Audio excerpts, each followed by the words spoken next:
So we're going to be starting now the committee of the whole meeting today on Wednesday, the 17th of February. This meeting was originally scheduled for Monday, the 15th, but due to inclement weather, we had to reschedule as the city building was closed down in preparation for a big snowstorm and other reasons. So I'd like to open this meeting by asking that the clerk please call the roll. Ms. Wu? Here. Mr. Sachs? Here. Ms. Hersey? Here. Mr. Brown? Here. Mr. Roberts? Here. Mr. Colebrook? Here. Mr. Miller? Mayor Marlin? We received notice that Jared Miller, Alderman Miller, would not be able to be present tonight. So we'll proceed without him, but he's left a few comments. We'll read those into the minutes of the meeting when we receive the items. First, I'd like to read the procedure for the meeting. Due to the government Pritzkers and mayoral emergency COVID-19 orders, the Urbana City Council chambers will not be open to the public during this meeting. Council members will meet remotely using Zoom webinar. You may watch the meeting on streaming services or on the Urbana Public Television or attend via Zoom. And the Zoom URL address is on the minutes posted at the city building and also on our website. The first item then is the approval of the minutes of our previous meeting dated January 19th, 2021. Are there any corrections to the minutes, and do we have a motion for approval? I move to approve them, the minutes. I'll second it. Okay, Will Holbrook makes a second. Were there corrections to the minutes? Okay, I don't see anybody with a raised hand, so there. So, all right, maybe would the clerk please call the roll for approval of the minutes? Ms. Wu? Yes. Mr. Sachs? Yes. Ms. Hersey? Yes. Mr. Brown? Yes. Mr. Roberts? Yes. Mr. Colebrook? Yes. Okay, they're approved. Are there additions to the agenda tonight? I hadn't received any notice that there would be. All right. Now we're going to go to public input and presentations. We're going to open with a presentation. The topic is water shutoffs and impending shutoff concerns. This is going to be presented by Mr. Alan Axelrod and Scott Allen. Are you prepared for that? Yes, they are. Yes. All right. Go ahead then. You may proceed. Are we unmuted? I am. Scott, are you all right? Yes. Can you hear me? All right, gentlemen, take it away. Yes. So there's going to be some rapid sections to this presentation because there's quite a lot to cover. Scott, through his capacity of the Citizens Utility Board, will go over what Illinois American Water is obligated to do and what relief is available. I'm going to be doing an overview of caseloads and shutoffs, as well as the potential resumption of shutoffs. Yes, and I'm Scott Allen, Citizens Utility Board and a resident of Ward 3, and thank you, appreciate the opportunity to speak. So this is the standard for what covers consumers by the Joint Committee on Administrative Rules called Part 280. So these always exist for consumers under any circumstances. And Alan, if you go to the next slide. And at the beginning of the COVID-19 pandemic, the governor issued an emergency order to put a moratorium on shutoffs for the investor-owned utilities. That expired. Some utilities entered into stipulations to cease shutoffs. Illinois American agreed to see shutoffs only for people who express financial hardship. And so there are a couple of ways that consumers can get relief if they are experiencing hardship. One of them is a ratepayer funded $668,000 that they agreed to fund for consumers in need. And they've always had their H2O program. These programs have sort of been combined. They're both run through the Salvation Army. And if somebody is in need, they can go to the Salvation Army, just express that need. Salvation Army will make a determination as to whether or not they're going to give that money. And the only requirements are to provide a copy of the delinquent bill, a photo ID with a matching address, and they have to verbally express need. I checked, and there are no income verifications done either by Illinois American or Salvation Army. The Citizens Utility Board, we always recommend, though, when people are having problems, any of their utilities, including water, that call the utility first, let them know that they're experiencing hardship. And if it's COVID related, that's especially important because a lot of these stricter protections have come because of the pandemic. Next slide, please.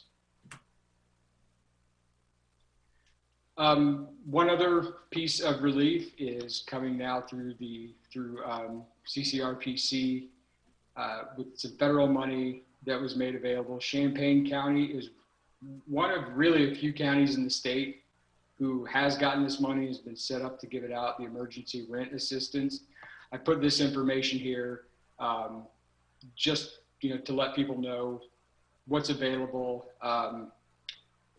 Would point out, though, that these are through appointment only through email, and there is quite a long list of documents that CCRPC requires. So I'd encourage people to visit that website or call them to find out which documents they need. And of course, the Citizens Utility Board is always there for a resource for consumers. That's our job. We can point people where they need to go to get help, file complaints form if they need that. My contact information's up there. So if anybody wants to contact me with any questions, always happy to help. And that concludes my portion of the presentation. Thank you, Scott. And you did that under time. That gives me a little bit more time to expound some unpleasant aspects of this. Thank you. So first and foremost, we had all the way back in September, the winter moratorium protections. That is a fact. Here are the winter moratorium protections that explicitly allow for utility shutoffs, that specifically have provisions that should be familiar to people here when they're looking at what the moratorium used to be and continues to be. Here is what happened over the time that we had our early adoption of the winter moratorium. This is the Illinois Department of Public Health COVID caseload. On September 24th, utility shutoffs began 2 days after the early winter moratorium protections were adopted. 2 weeks later, we saw a significant increase in caseload. And from the governor's own press releases, I'm apologizing for the blurriness here, this was published on October 29th, talking about the increase in COVID caseload, in the number of people in hospitals, the number of people in the ICUs, the number of people on ventilators, and the number of people dying. And they've all exceeded their previous levels by over 60% from October 1st to October 29th. This was a complete failure of our winter moratorium protections. We were so terribly hit by this that after the election, when we had Halloween and the election in the same week, basically, we were such a powder keg that our rate of growth of COVID exceeded every other state in this country for over a week. When we finally put a stop to this, it explicitly said greater winter moratorium protections, providing greater protection to all residents than the statutory winter rules scheduled to take effect on December 1st, 2020. This is something that is not debatable. In 2007, during the Bush administration, there was a Congressional Research Service publication, Pandemic Influenza Analysis of State Preparedness and Response Plans. In Table 8, it specifically enumerated the continuity of essential services, including public utilities. They were looking at how many states had these protections.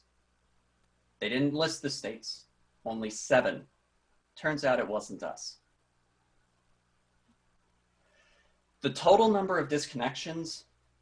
Oh, and by the way, water shutoffs have not stopped. They never stopped. They're still going, as was confirmed by the city manager. Thank you for doing that. To date, over 11,000 households have been disconnected by Illinois American Water alone. To date, over 20,000 households were disconnected by Ameren, Illinois alone. And Commonwealth Edison disconnected another 50,000 and change.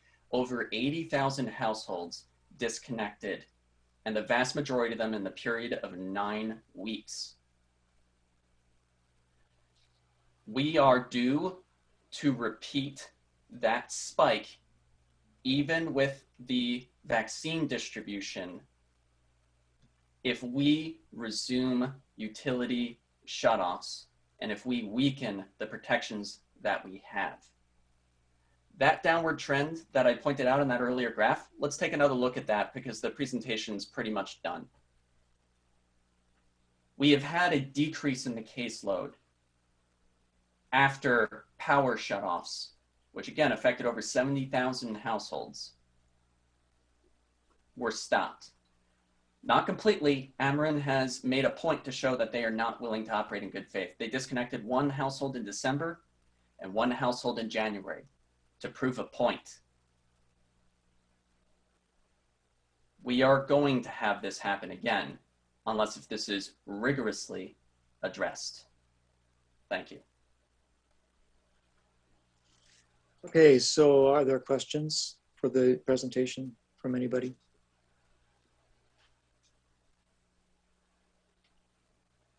Okay. Yes, Bill Brown.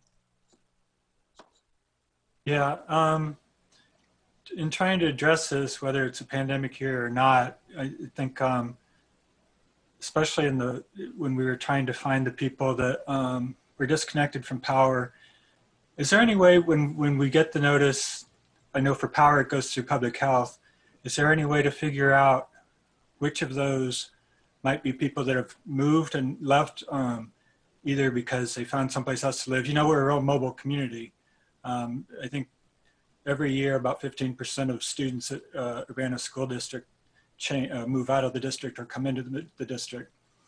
And then there's all the U of I students. So if there's a way to separate out those people that, you know, have already moved for other reasons, instead of trying to contact them, that would help. Is there any way to differentiate who's actually moved and who might be trying to wait it out or cramming into a house with somebody else that would be, you know, a bad idea?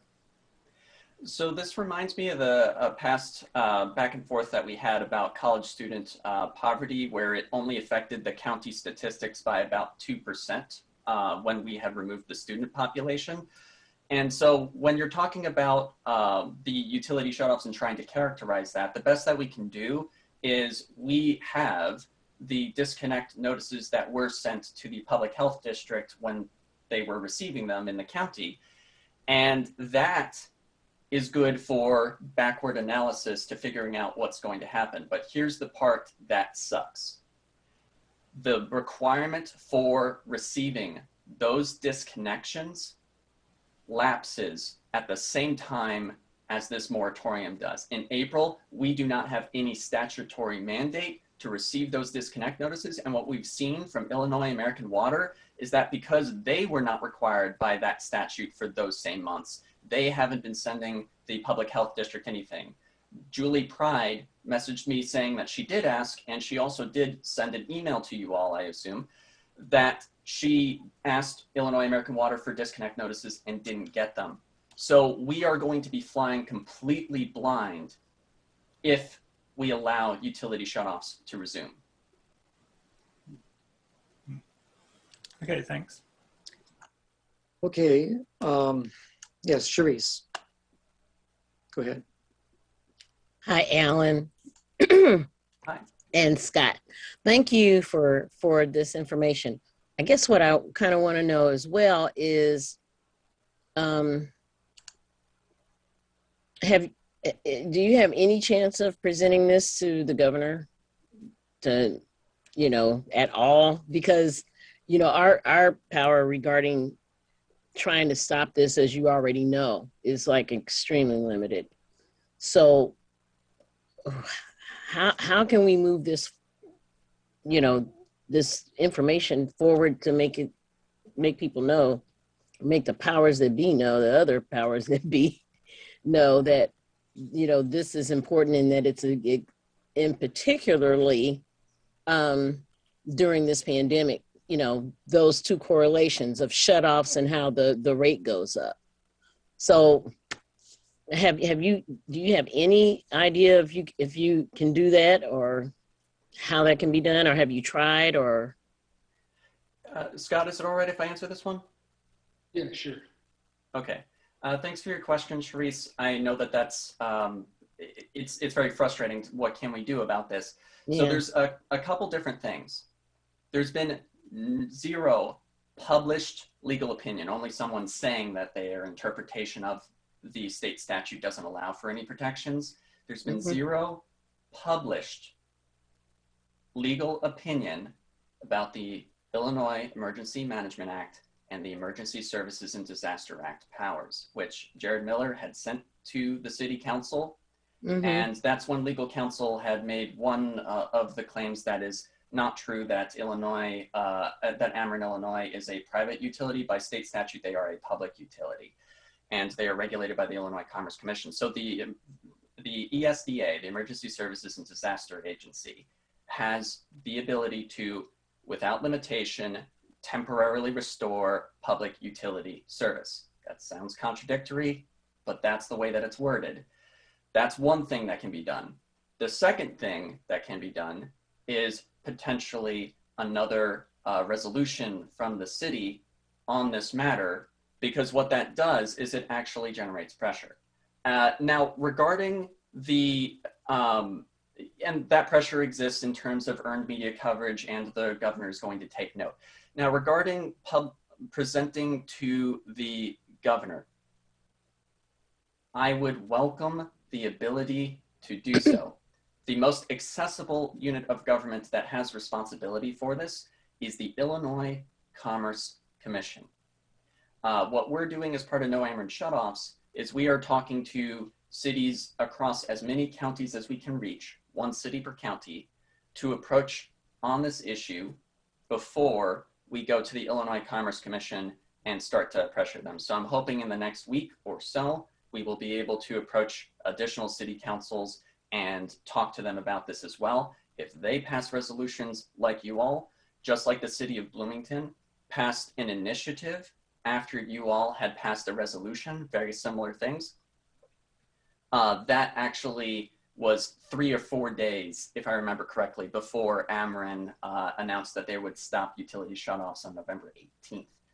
There was a lot of misinformation in the press release, of course, but as far as presenting to the governor himself, my understanding is that he's not a fan. So I don't know that we'll get that presentation. However, if people are asking for him to be an audience to a presentation loud enough and often, like from enough bodies, he may just show up.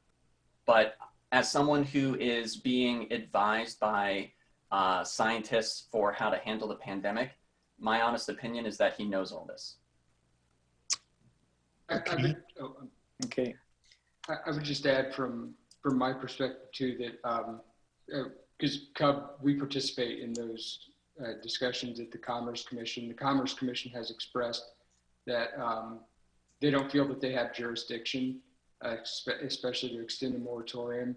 and they would need pressure from the governor in order to do that. Well, we might have some work cut out for us. Yes, Mayor Marlin. Just a little bit more information. You mentioned the Regional Planning Commission. I was on a meeting this week with them. They have received $6.2 million on behalf of Champaign County from the U.S. Treasury. It's an amazing amount of money. It is available for helping with rent assistance and utilities.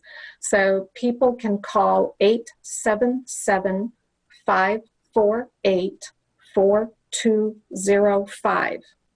That's 877-548-4205 for rent assistance as well as utility assistance. This will help prevent evictions. This will help get people get caught back up on their back rent as well as back utility bills.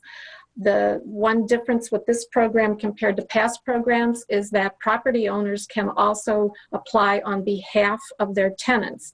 What I'm hearing over and over again is many tenants qualify for assistance, but they haven't, for various reasons, gone through the steps to apply.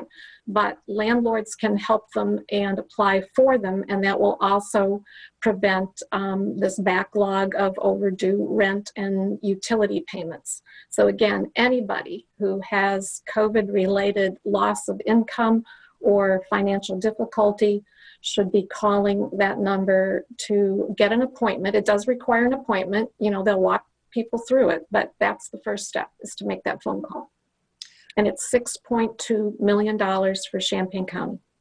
And Mayor, is that amount, which when you make the application, do you have to be able to meet certain standards as in the LIHEAP applications? I don't know all the details and whether it's exactly like the LIHEAP, but you have to prove that you have to prove that you do have COVID-related revenue losses and evidence of what rent that you owe. But they will walk you all through that. There are people there to help.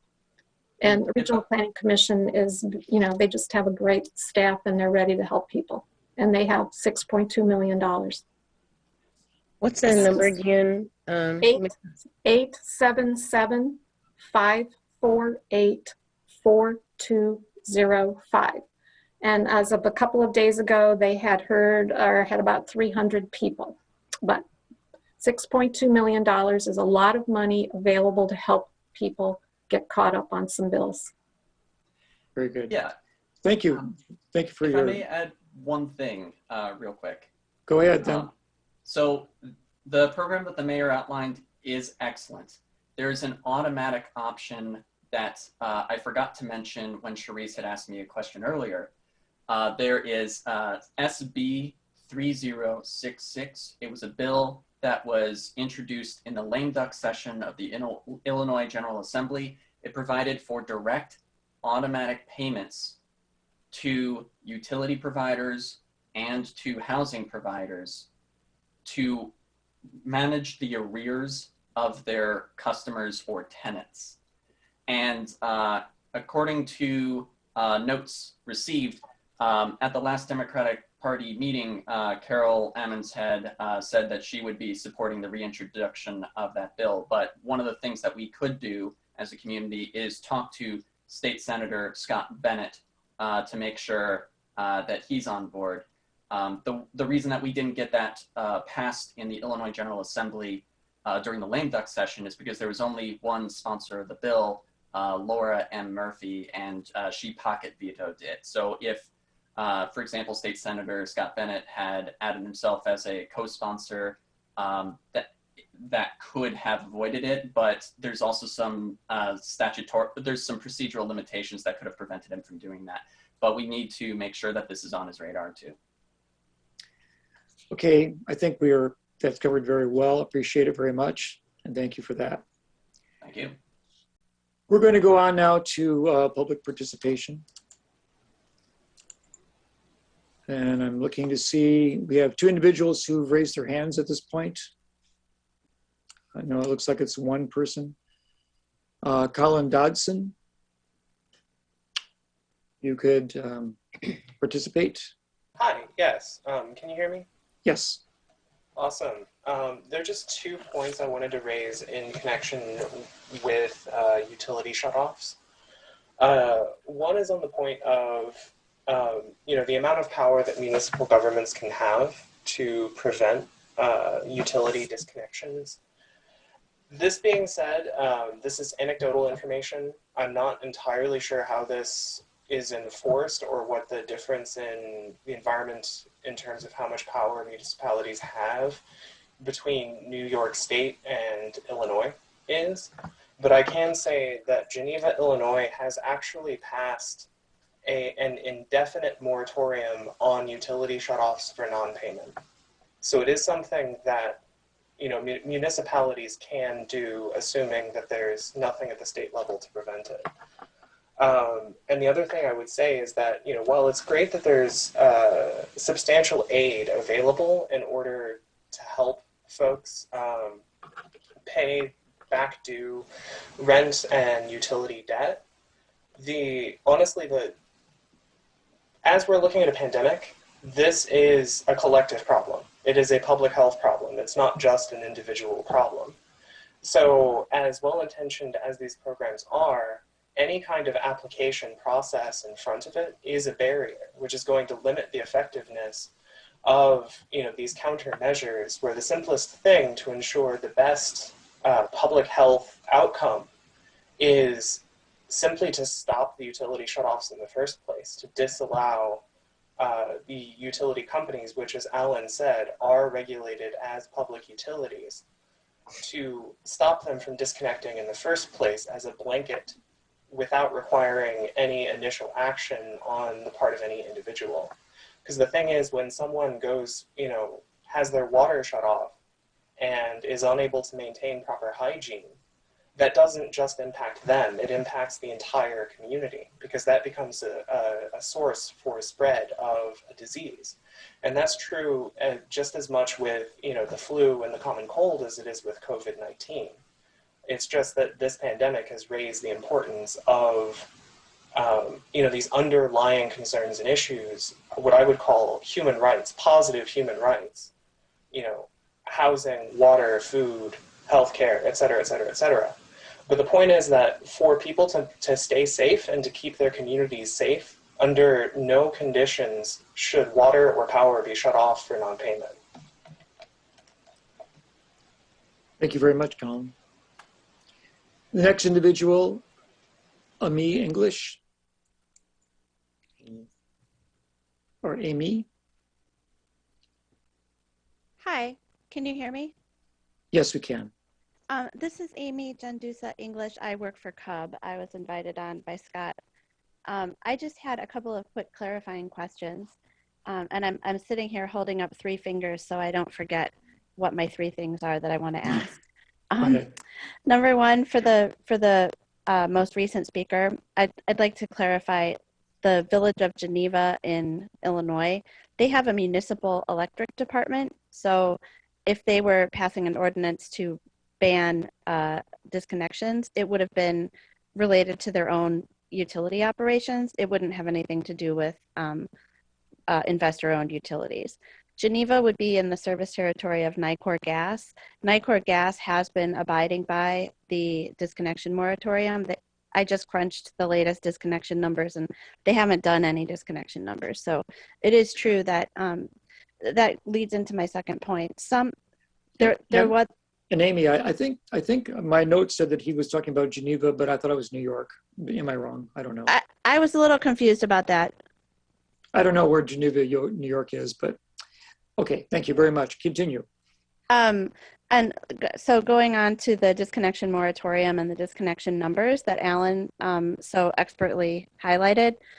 Yes, there was a moratorium that was passed in the fall, and the Illinois Commerce Commission declined, as Scott said, to enforce the moratorium. They said that without input from the governor's office, without pressure from the General Assembly, basically, they didn't feel like they had the authority to order the utilities. But what they did was they kind of like pressured them into agreeing to a voluntary moratorium.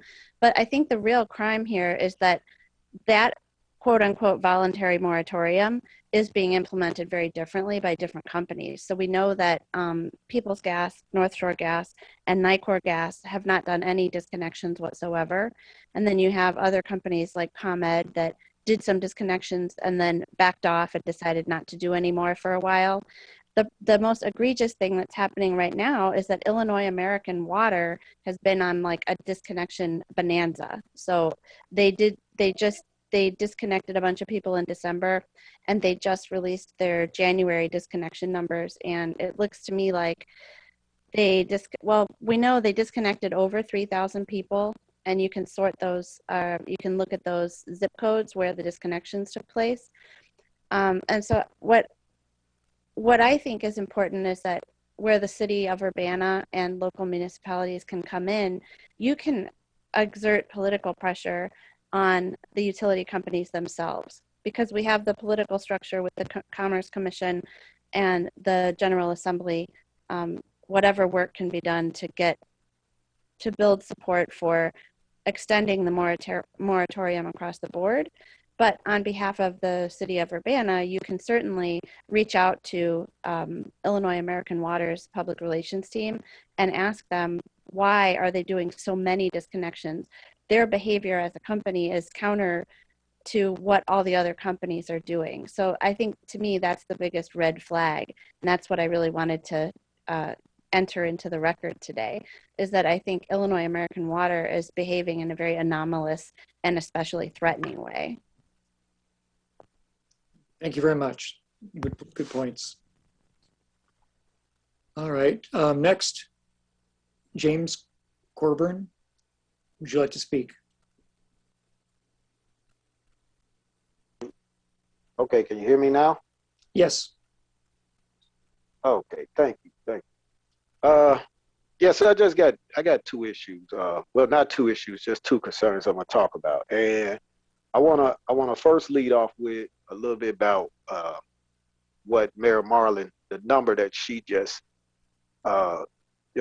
gave out, which is great, because I've been having conversations with landlords, private landlords, and they are finding it very difficult and to get these services because, like you said, a lot of these depend on the tenants applying for them, which is somewhat of a barrier. And I think this is great news that I could take back to these landlords and let them know that they can apply for the tenants, because that would then actually open the door for a lot of other assistance. Some of these landlords are actually sort of reluctant on taking on new tenants at this time because of this issue. And it's something that needs to be addressed. And I think we need to either get a flyer out, or maybe first followers could help bring this, to them, to get this issue out further, because we're gonna have to do something. We're gonna run into we're gonna hit another wall as far as helping individuals. And this is something that's gonna be another, just another concern stacked on another concern at this time right now, during this whole COVID-19 pandemic that we are experiencing at this time. And I just like to thank you for that number. So I will share that with the landlords I know. But if there's somewhere like a flyer or something, or somewhere you could direct me where I could find out more information, do I get this from RPC, or where can I find this at so I can distribute it? I can put it on social media and share it as well. I would like to know that. And my second thing I just want to say was, on behalf of First Followers, I would just like to take time, a brief City Council, for passing our proposal, which is the Welcome Home Package, to help our returning citizens get reestablished back into the community. During this time under the COVID-19, and we're seeing freezing weather, freezing temperatures at this time, as well as sustainable employment, we are running into some serious issues out here. First Followers team is one that's got boots on the ground in the community, and this is what we do. I guess we the closest thing that you got to a 24/7 response team that could get out there at this time, which is something that we need to probably develop in the near future, very, very near future, seeing such issues as people, utilities being turned off, heat, and other things. So, and that's pretty much all I want to say on that. I'd just like to thank you guys at this time of crisis for passing that proposal. That's all. Okay, thank you very much. All right, next individual will be Christopher Hansen. Would you like to speak, please? Hey, Dennis, can you hear me okay? Yes, we do. Thank you. My name is Christopher Hansen. I live in Urbana. Tonight I wanted to talk about item number 9 on your agenda, the ordinance amending code chapter 12. So I'm glad to see, I guess this is the second time this is coming to the committee, and I'm glad to see a more complete picture is being presented instead of just leaving out information that the city administration doesn't find desirable. It does seem like the city administrator is poised to frame this issue almost entirely as a financial issue. I think the ethical issue on this is pretty obvious. I mean, the city of Urbana should be bound by the same human rights laws as everyone else. So this is going to be presented, I think, as a financial issue. When we talk about money, the responsible economist always asks, compared to what? When you present a cost, you say, compared to what? And in this situation, I think the discussion the council ought to have is, what is the cost of ignoring misconduct? Does that come free to the city, or does that cost us something? And I wonder if we might take the example of like the Alea Lewis arrest back in April. And I think what we saw there, although almost no one in the city is willing to admit it, we saw police misconduct. And then we saw the city try over and over and over and over to ignore and deny that there was any misconduct. Now, those allegations of misconduct did not go through an official city process. It didn't go through our CPRB. There were complaints submitted to the CPRB, but those were denied or delayed because the city legal wants to do it that way. But did it still come free to us to ignore it?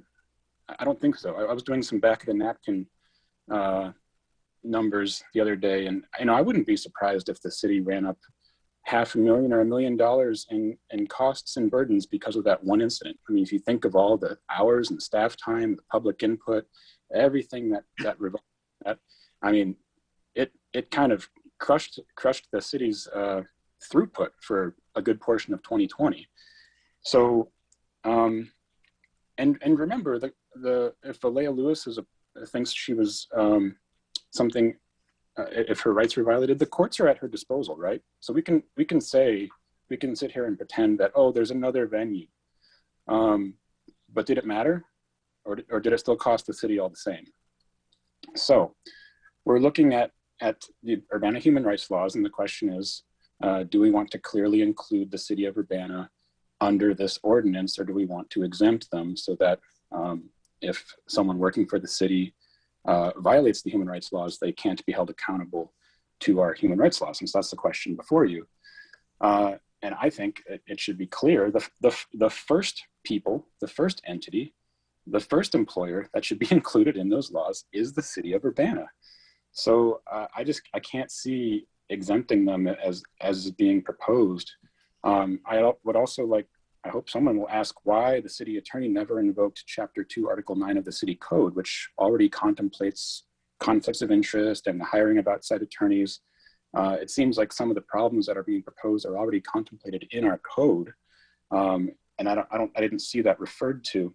And I also want to remind the council that we do have an ethics code in our city code, and that actually applies to all of you, elected officials, council members, board members. It applies to all city employees and department heads.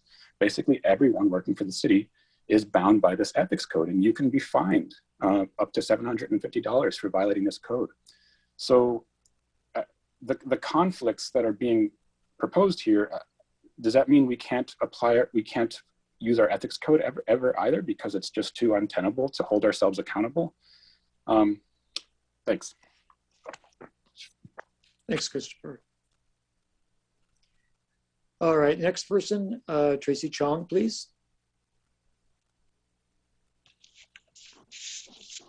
Hi, can you hear me? Yes, we can. Okay. Hi, I'm Tracy Chong from Urbana. Regarding the resolution providing that talks about technical de-escalation and transparency, maybe we should ask ourselves whether if this resolution was in place before UPD police officers beat up Aaliyah Lewis, would the police officers have been held accountable? Or would the outcome still have been the same? Because like the language in the ordinance, like the language in the resolution, it all comes down to appropriateness. Could Sergeant Coker still say that his actions were appropriate? How about the taser incident from 2019 that I have been mentioning over and over again? Would this resolution or even the updates in the use of policy have prevented it? Would the use of force reports and even having a civilian on the use of force committee have prevented it? Somehow I doubt it, because keep in mind, this taser case was reviewed by the CPRB, comprised of all civilians, and no one found any misconduct. Why? Because Deputy Chief Searles hid the critical video footage from them. What's the point of a review board if the evidence presented is not complete?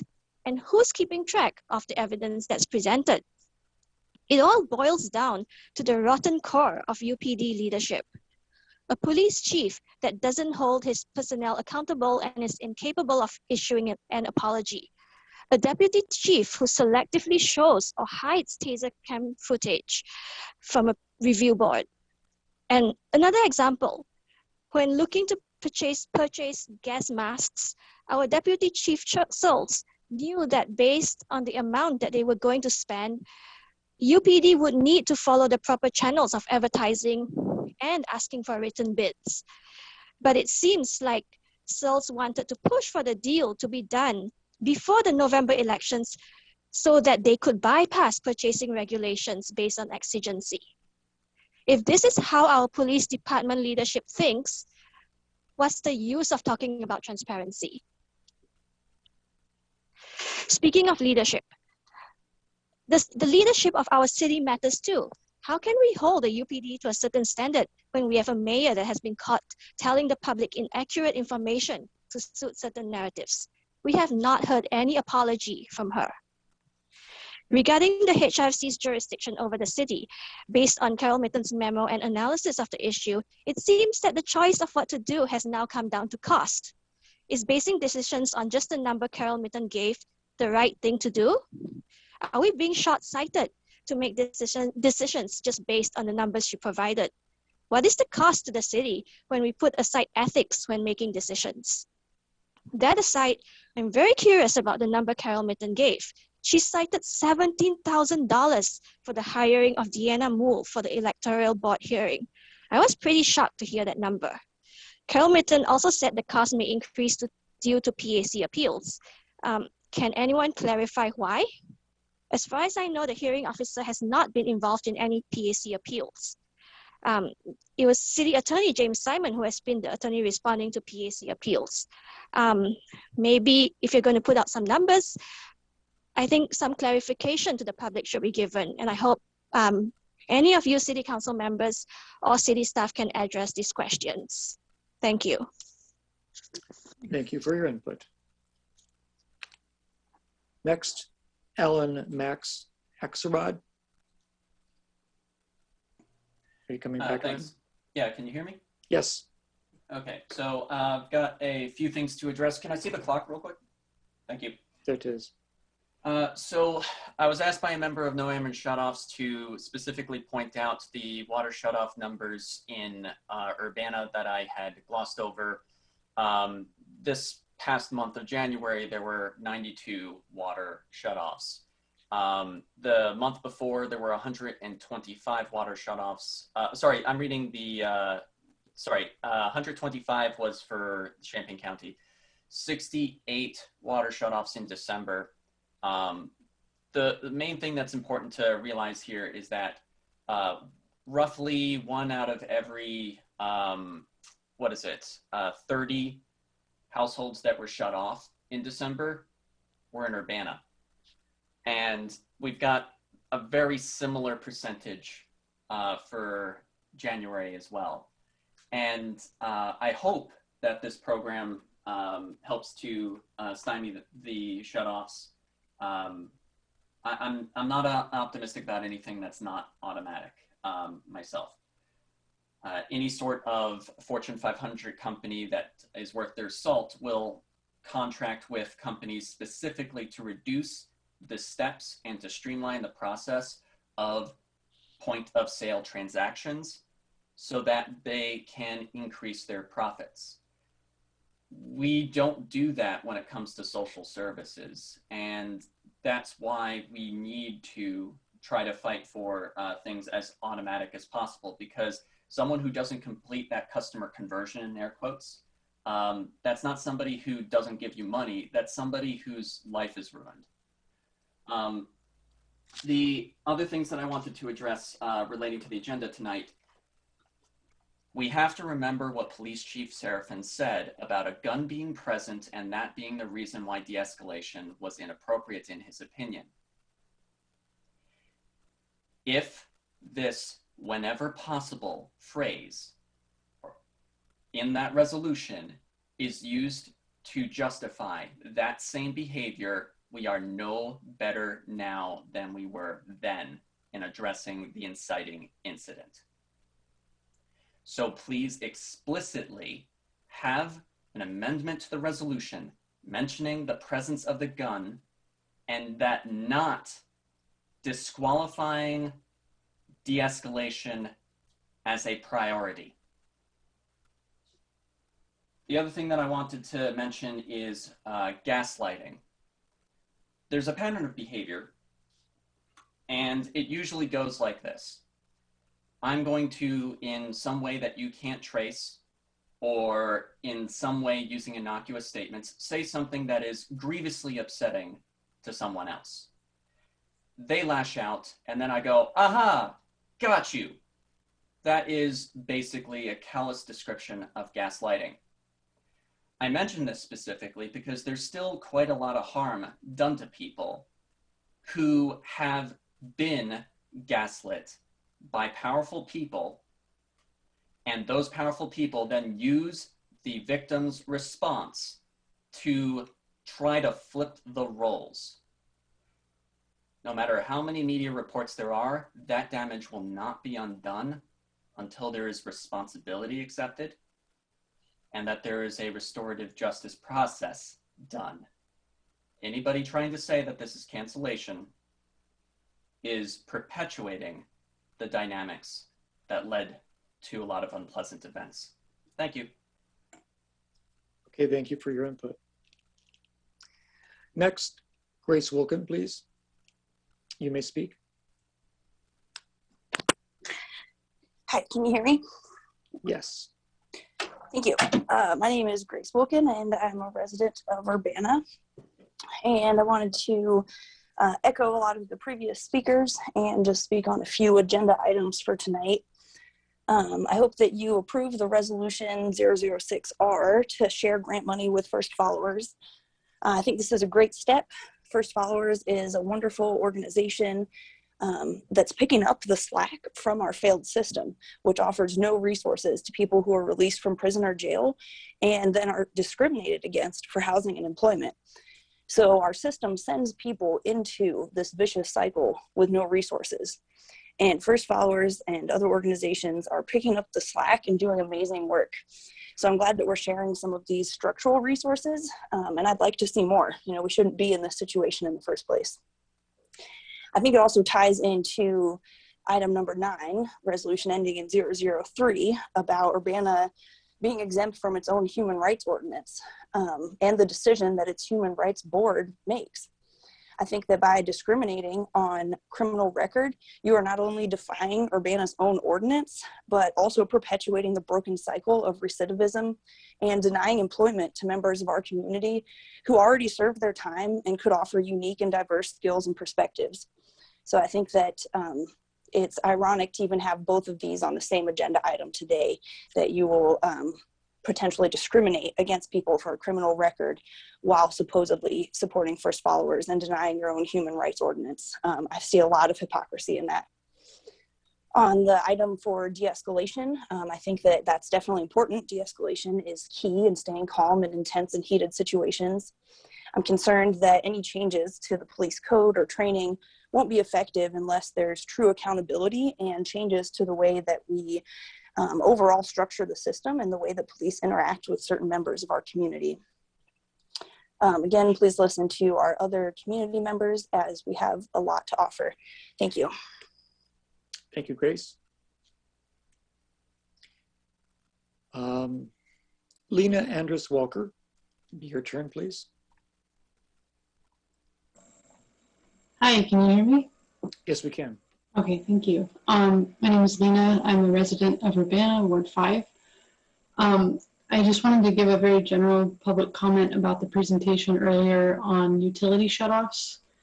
I think I may have said this in public comment before, but I'd like to say it again, just that, you know, I used to work for a utility company and also for various social services. I definitely appreciate everything that CCRPC does, and especially having that number out in the community to know that people can get hooked up with services and that there is funding available. At the same time, having worked for a utility company in a customer service department, I'm very familiar with the not so rosy picture of the reality of people trying to prevent their services from getting cut off and kind of acting as the conduit, excuse me, a lot of the times between people that were concerned about their utilities being shut off and the various social services organizations that had the ability to give them some temporary funding. It's an exhaustive process, and a lot of the people that I would work with, I would see, you know, consistently. It was not a one-time issue. There are people for whom it's just a temporary thing, but a lot of the times, like paying back rent, paying back utilities, you know, there's a more serious underlying problem, which is that there's not the funds to do it from month to month anyways. The cost of rent or the cost of utilities is untenable for many people. So it's great that there's funding, but there's a deeper problem that's not getting solved. And I mean, the reason I bring this up as well is that, you know, I'm a planning student and I've been doing a lot of research on past comprehensive plans for both Urbana and Champaign. I think about local governmental systems a lot, and I'm hoping I'll, you know, work for one someday in some capacity. So I definitely understand that there are limitations for a local government body, you know, budget, time, staffing. These are all very real limitations. But in a more general sense, I really hope that the people that are elected to this body and that all the staff at the city can continue to think about these issues and discuss them. You know, recognize the limitations, but that doesn't mean that you should just brush it off as like, okay, well, we can't do anything about this, so it's not our problem.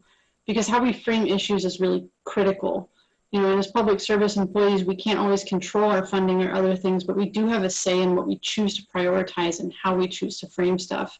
And I'm thinking about this, especially in terms of the Imagine Urbana plan, because, you know, comprehensive planning is all about framing values, right? And if framing values can't really affect things, then what does that say about comprehensive planning as a process and all of the work of community engagement that goes into it?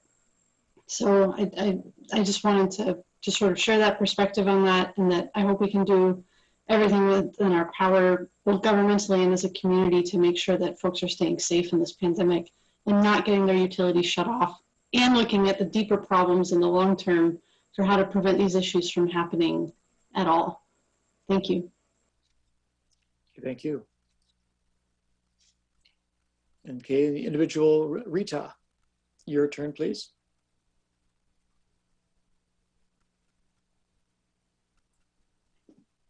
Hello, can you hear me?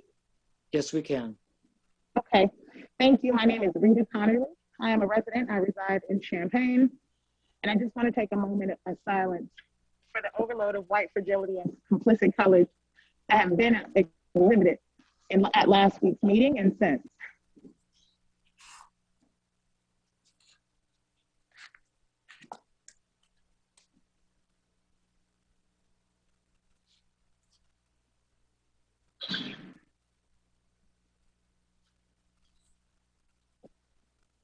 I also want to acknowledge Huey Newton. Happy birthday. I want to thank the previous speakers that spoke as it relates to some of their concerns tonight. I agree with many of our citizens First Followers does not receive the credit due. They are servicing, as James stated, from the ground. But however, back to my comments, what has been on public display recently is counter to what the city of Urbana's mission statement is about. Instead, what has escalated over the last week is immature behavior, similar to a temper tantruming toddler that was rooted from hurt feelings, white fragility. To have public elected officials act in an unethical manner and escalated tactics, exerting privilege through their white power. If people are paying attention, the white fragility that has been on display does not align with Urbana and should not be rewarded in the communities of Urbana. All people of color need to understand how detrimental white fragility is in our local government. It can result in one's need not being met as a result of focusing on personal feelings and emotions over public issues. Excuse me. What we have done is watch specific professionals act in a way that has exhibited a lack of understanding and promoted similar behaviors that are a disservice to people of color. Further, these same professionals have failed to use their privilege and authority to promote acceptance of people of color into the fold of what services are offered and failed to demonstrate a collective collaboration with community members. Locking Black people out of spaces by using code racist words similar to those of the police, such as aggressive, threatening, bullying, and etc., shows a lack of cultural competence and a need for further instruction and development in their ability to intercept. What is not being shared is the other forms of white intimidation that is being used to control the narrative, which truly is a representation of bullying, aggressiveness, and intimidation. This speaks volumes when it comes to socialization and interaction with people of color. If I am truthfully to state an opinion, then I am going to be reprimanded by the possibility of not receiving benefits or assistance because of their profession. That is their perception of me raising my voice or too aggressive. This is a failure to acknowledge affirmative action in politics and possibly giving us an image in how some of our elected officials interact with people of color. This is not about stroking one's ego for the work that they have done within the community. This should be the opportunity to accept the diverse opinions and reflect respectfully with those with difference of opinions within our community. These spaces in Champaign-Urbana have been promoted for progressive Black candidates, but when assessing and when you look around, many of the offices are actually held by many white men and women. By the way, those of you that are aspiring to be like this unnamed professional, it seems that you too are choosing to take on white fragility, learning how to throw temper tantrums, and not accepting the differences of opinion of people of color. Know that these behaviors are also contributing to the systemic issues here in Urbana. I would just like to note that there was a young lady today. Thank you. Your time is coming to a close. Thank you. Okay, I believe the last person is Justin Hendricks. Can you all hear me? We do. Hello, everyone. My name is Justin Michael Hendricks, Champaign-Urbana resident, Parkland College student, creative hidden homeboy. Please donate to our pantries around Champaign-Urbana, especially during the cold season and COVID time.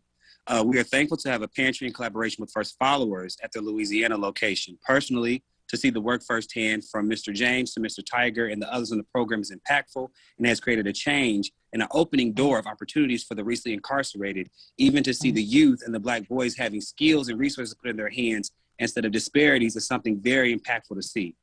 Moving along, I believe that there comes a time to which situations must be addressed. Nonetheless, that time is not now for me or in my now. I respectfully will say my words are my words and no one else's, whether I have supported, commented, or mentioned a person. I respectfully won't focus on an isolated situation to overshadow the actual problems that we must eradicate besides privilege, and that is homelessness, food insecurity, and violence of all kinds. The city must be ensuring access, support, and resources to our most vulnerable and impoverished communities and neighborhoods. Last week, it was a young Black queer girl who was in need. This week, it's a family who has a child with a medical condition to which she can't stay in a shelter. Thank you to those street warriors and street advocates who stepped in and showed out in contributions to make sure we show community culture. Rita Connerly, thank you not only for pushing cars in the snow, but pushing out the services to the people. Alan, thank you for the work you've been doing with the no utility shutoffs to canceling rent debts. They are amazing to know that people are taking their personal time to focus on the people's first problem with housing inequalities and more. In closing, Hidden Homeboy has 3 final episodes of My Black Mental Health this Tuesday and Thursday, where we'll be discussing adults over 40, Black women and sisterhood. Also, on February 26th, we'll be doing the Don Moore Boys and Girls Club Black History Trivia. So please make sure you come out and support our Black organizations and our youth organizations. We'll be giving out cash prizes, gift cards, and sweet treats, plus a DJ to keep the culture going. We will live stream the event as well for those to cheer on their favorite organizations. Organizations include the Goal Getters, Operation Hope, IN Mount Olive Church, and many others. With that being said, I am Justin Michael Hendricks, the People's Mayor. I will see you all tomorrow night at the People's Council. Thank you, take care. And good night as we use these last minutes to make sure that we acknowledge the voices of the Black songs unheard and those in the streets who are making sure that we are making the spaces. Thank you. Bye-bye. Okay, thank you. I believe that's the last request for public input this evening.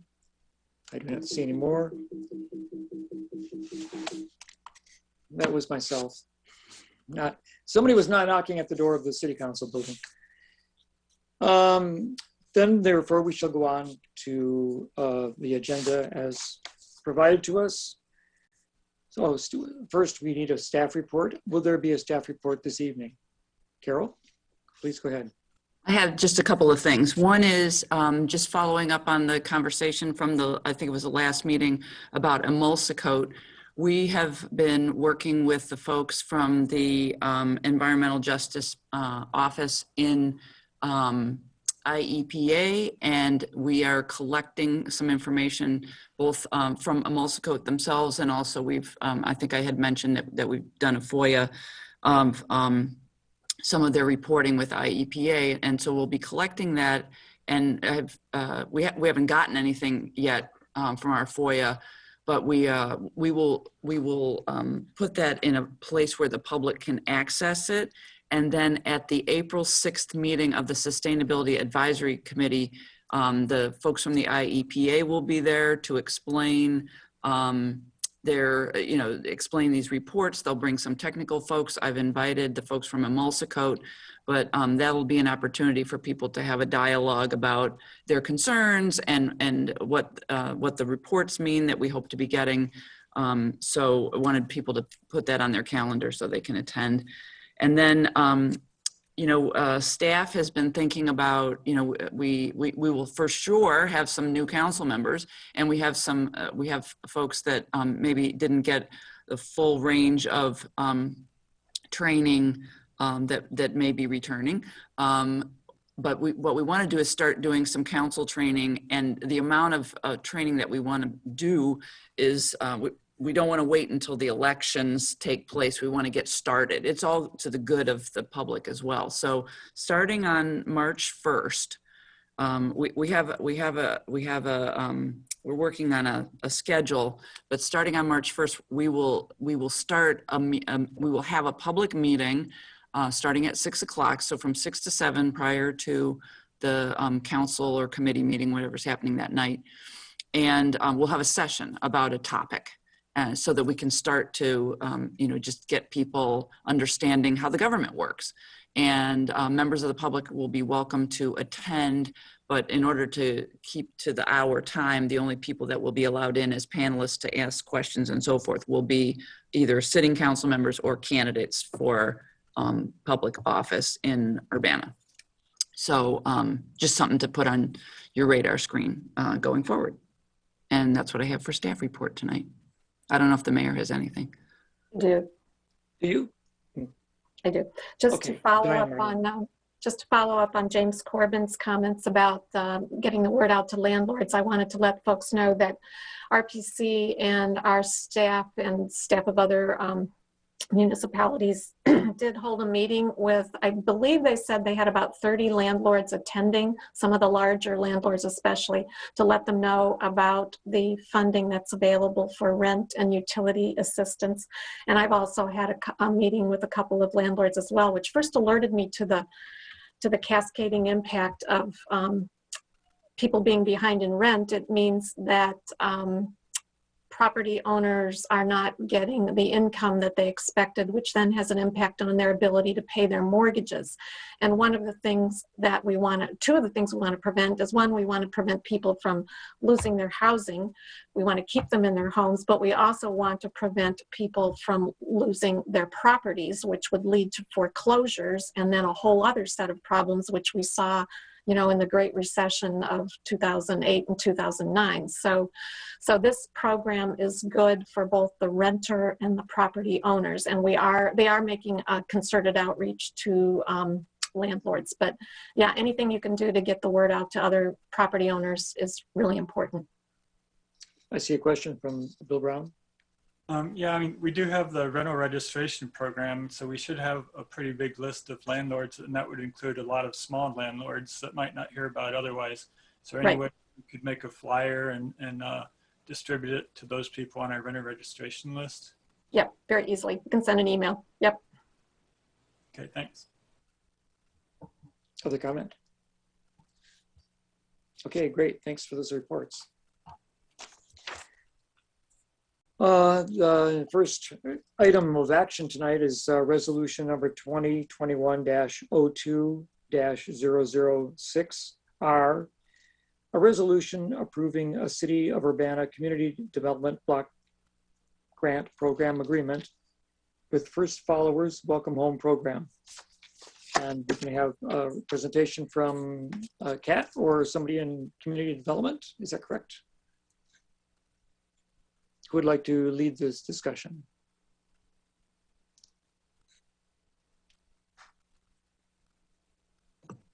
I think Sheila is going to be handling that. There she is. Yeah, this is Sheila. Sheila, okay, Sheila Dodd, right. Yeah. Some of you may remember that First Followers approached the city the middle of winter asking for funding for their First Followers Welcome Home program. They have a unique group of clients that kind of fall in the crack of getting assistance for homelessness, because the way that the homeless is defined is someone who didn't have a bed to sleep in the night before, but with people who are incarcerated, they had a place to stay. So finding funding to help them and these clients and help them get on their feet and get a fresh start has been difficult. So they've requested funding from the city for $20,600 for their Welcome Home program. The program will offer case management services to help them have access to a variety of things, such as how to fill out a job application, getting your driver's license or photo ID, those type of things. It'll have a Welcome Home package, which is a backpack filled with essential needs, and then some fresh clothing.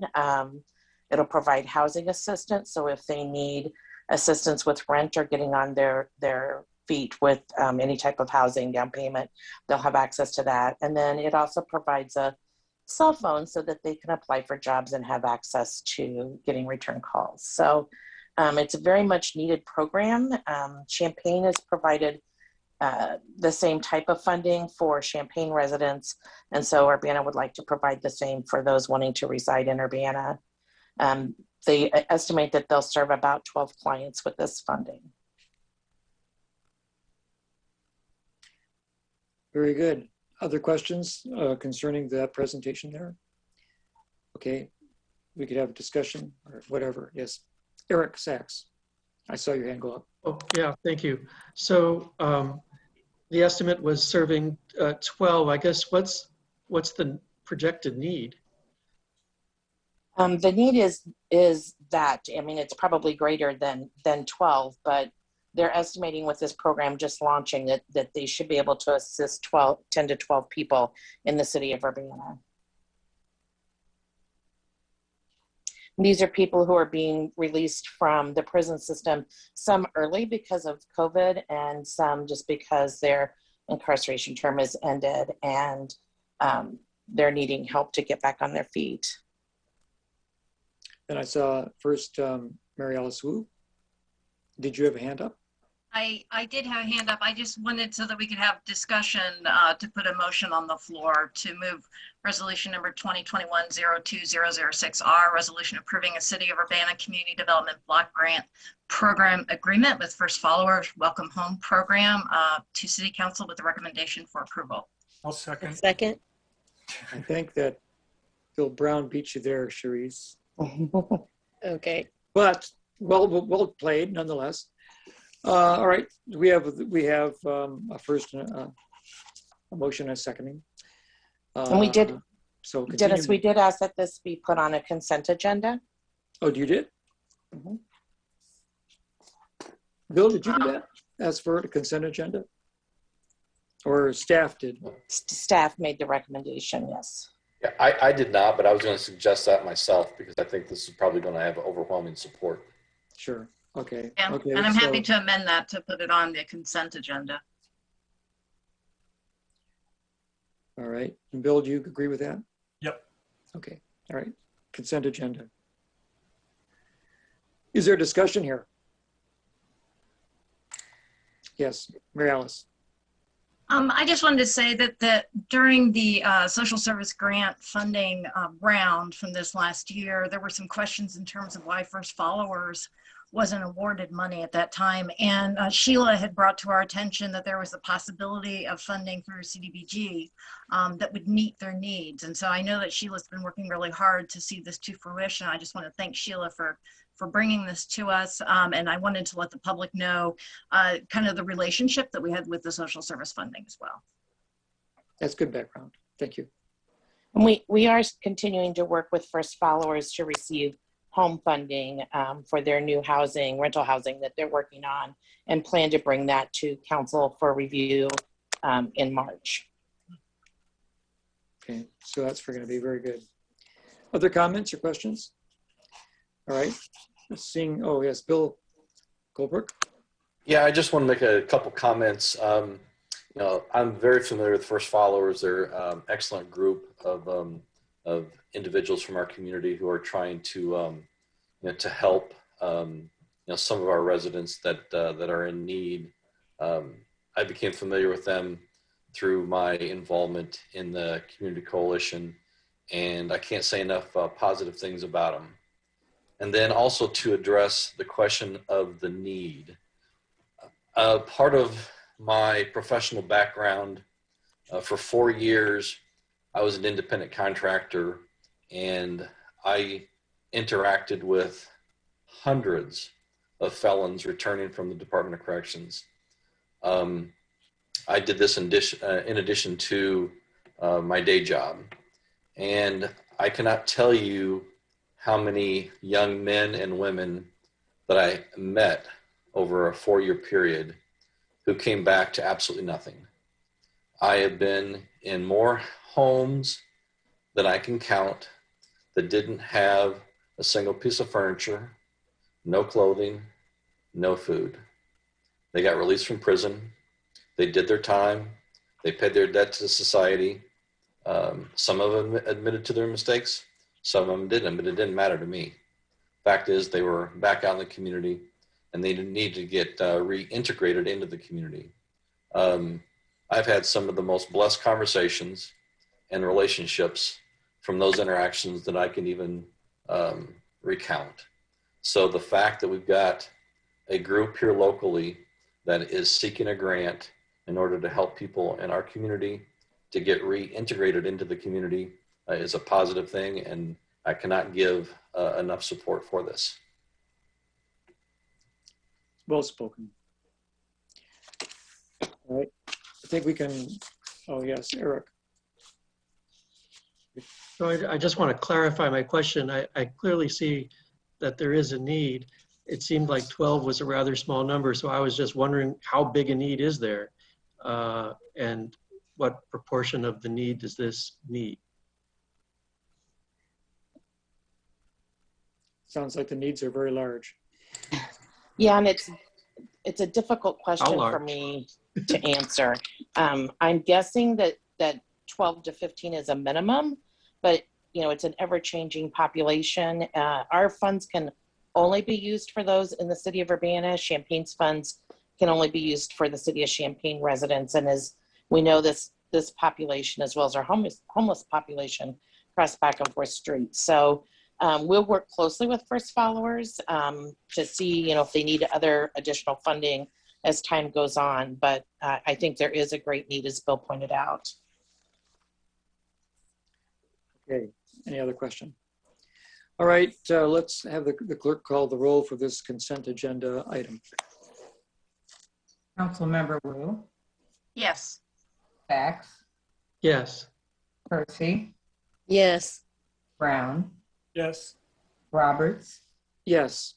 Holbrook. Yes. Okay, that passes.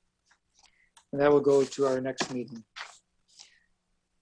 Next is ordinance number 2021-02-004, an ordinance annexing certain territory to the city of Urbana, specifically 2005 North Willow Road. And for this item, we have somebody from Community Development also. Would that be Rita? Oh, Kate. Kat. I will be presenting tonight. Yes. Hi, everybody. And I have a short presentation as well. Very good. Michelle and William Scott are petitioning to annex 2005 North Willow Road into the city of Urbana so that they're within the city's fire response service area. The property is contiguous to the city on the south side, and no new sewer connection will be required. Staff recommends that the committee of the whole recommend approval of the proposed ordinance and placement on the consent agenda. And one question that we are working to address before we get into discussion is, how will this annexation affect the property across the street, which is 2006 North Willow Road? Oops. Yes, I asked that. Yes, and the question was, would the city be able to force annexation of this property? The city could force annexation, but the property does not have to, or we do not have to force annexation if we don't pursue that. Forcing annexation may require court action, which is why we would like to encourage annexation if possible. And then there are also costs associated with annexing parcels into the city. And because this property is already developed, it might be a higher cost than if the property were undeveloped. And I can take any other questions you guys have now. I asked that because my understanding is that when an annexation completes the circumference, not circling, I don't know, surrounding of a parcel by completing the circle around a parcel of city properties, the property that's enclosed is liable for annexation. So, I mean, whether it's actually annexed or not may be a discussion that you have with the property owner. And what you're suggesting is that the city would not forcibly do an annexation, but it could potentially discuss an annexation agreement with that property. Yes, and we did have some internal conversation about 2006 North Willow. We had talked about bringing that property to review by the annexation review team. And we also talked about potentially having a neighborhood meeting for other parcels in this area to encourage annexation if they're interested. What are the benefits that you could offer those individuals? Among I think the most pertinent benefits to those properties would be fire protection. Once you annex, you're also in the city as far as school district goes, public library, things like that. But 2005 North Willow is annexing primarily for to be in the fire protection of the city, not the Eastern Prairie Fire Protection District. I see. Okay. So good luck with that then. Are there questions? Okay, I don't see any raised hand.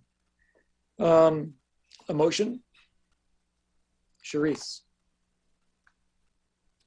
Yes, I'd like to move to include with the consent agenda ordinance number 2021-02-004, an ordinance annexing certain territory to the city of Urbana, 2005 North Willow Road, for the approval in consent agenda. I'll second it. Thank you, Bill. Is there other discussion? Would the clerk please call the roll?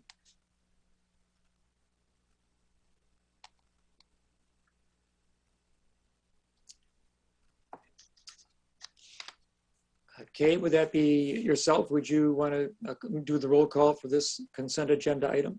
Yes. Well, I'm back. You're back. Good. I'm back now. Okay, a shift of personnel back there. Okay, Ms. Wu, Yes. Mr. Sachs, Yes.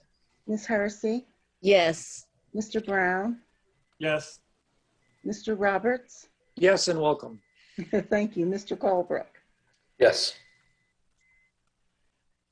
Okay, that passes and will appear on our consent agenda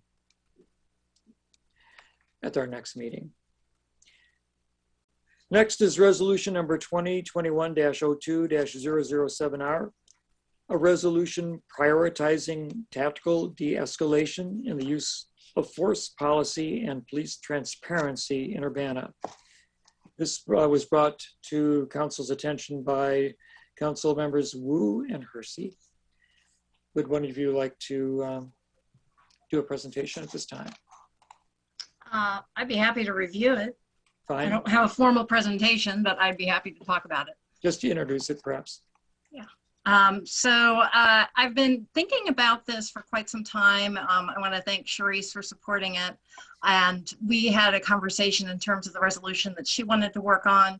I wanted something tangible that we could use as a guiding post for us to direct staff and to basically say that City Council stands behind the principles of de-escalation being a priority. I also wanted us to talk about like how use of force is actually being used in our police department.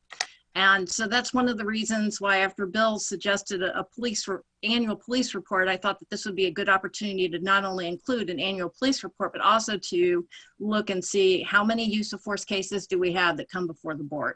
What are the results of those use of force cases? Because at the moment, I don't think that City Council nor the public has any idea in terms of how frequently these things occur or what types of actions occur after the use of force report. The other item is I think it's important, the city of Champaign has a civilian on the use of force committee. And I had spoken to the chief about it a while ago and he had said he supported it. So I thought it would be a good opportunity for city council to weigh in on this and talk about that. So those are kind of my rationales for why I wanted to move forward with this ordinance at this time. And sorry, resolution, my bad. There have been some questions that have arisen. I did want to say that this is not to take away from all the work that's going on in the use of force policy. That's a lot of the details. There is a lot of, I know there's conversation right now at the city level with the ACLU and the NAACP, and that is definitely, those discussions should continue and be rigorous. So I just wanted to make the point that this is basically saying City Council prioritizes de-escalation in the use of force policy. But that all those details should be figured out amongst city staff and some of the other constituencies that are working hard with city staff on that. I want to thank the the city administrator, Carol Minton, also the chief of police for their support in this. It means a lot that we have staff support as well as hopefully community support. The items that have been brought to my attention for further discussion have been primarily around how this civilian would be chosen. So I'd be open to a conversation about that. I didn't go into a lot of details with that. And I also did want to bring up the idea of the review of the use of force policy. I think that we are all very acutely aware that it's been quite some time since the city has gone through that review process. And I wanted to have some guidelines in terms of how frequently we expect it to be reviewed. The 5 years is just a guideline. It is not something that says that we can't review it beforehand. If something comes up, something comes to our attention that we really need to address beforehand. But this basically puts an endpoint of 5 years. It needs to be looked at least every 5 years, if not sooner. So I'm happy to answer any questions that people have about it. Yeah, and I'd like to share that we did receive a comment by Jared Miller, who's not here, but he did share concerns. And I just will read his one paragraph quickly. My one question, said Jared, should everyone find Section 2 amenable, is about who shall be appointed to as a civilian or non-government employee to the use of force board. It would be preferential if language was included to clarify who makes the appointment, and that either the council or the CPRB should make or at least approve the appointment if the appointment is to be brought forward by the mayor. I would appreciate everyone's consideration of clarifying the process and adding a measure of involvement to the appointment, whether high or low, to the process for council or the CPRB. So those were his concerns. Okay, Bill Holbrook, I see your hand. Yeah, I've got a question, and just for the record. Oh, maybe we should have a motion, I guess. I guess we should have a motion before we discuss. I can make a motion then. Please do then. I'll move resolution number 2021-02007R, resolution prioritizing tactical de-escalation and the use of force policy and police transparency in Urbana, with a recommendation for approval to City Council. A second. Cersei seconds it. Okay, now discussion. Bill Goldbrook. Just a question, I guess this is for the mayor or the city attorney or whoever wants to answer. So to Councilman Miller's question about what involvement the city council should have or the or any other body, I see this as an appointment that the civilian to the use of force review board. Isn't it the mayor's authority to appoint civilians to boards and commissions? Mayor would like to answer that one, perhaps. I would expect it to be. We haven't figured out the process for this yet. I know in Champaign, they actually rotate people through. They have a person serving on their civilian, as a civilian on the use of force review board, and they rotate people through that position. So we'll need to work out that process, but I would expect it would to be coming from the mayor's office. Would it start at the chief of police's position, since this is the use of force board is within the police department, or is this something from, like you just said, from your office? I honestly don't know yet. I'll be open to suggestions. And I would add, as long as I'm talking, just to put into context, of the 25,000 calls for service on average that the Urbana Police Department responds to or is dispatched to each year, roughly anywhere between 100 to 150 involve use of force. So about 95.5% of the calls for service to which police are dispatched do not involve use of force. So, so that's just the context for this. Okay, interesting data. Thank you. All right. So is it too soon to try to figure out what kind of a person might be appointed to the position? Sounds like it rather much is. I think it is, and we can bring it back for discussion. Our priority right now is to get the use of force policy rewritten and in place, and then we can focus on the next step, which is getting the process for that person on the committee. Do we want to? I think the the motion was to forward it forward, but or was it to keep it in committee for discussion?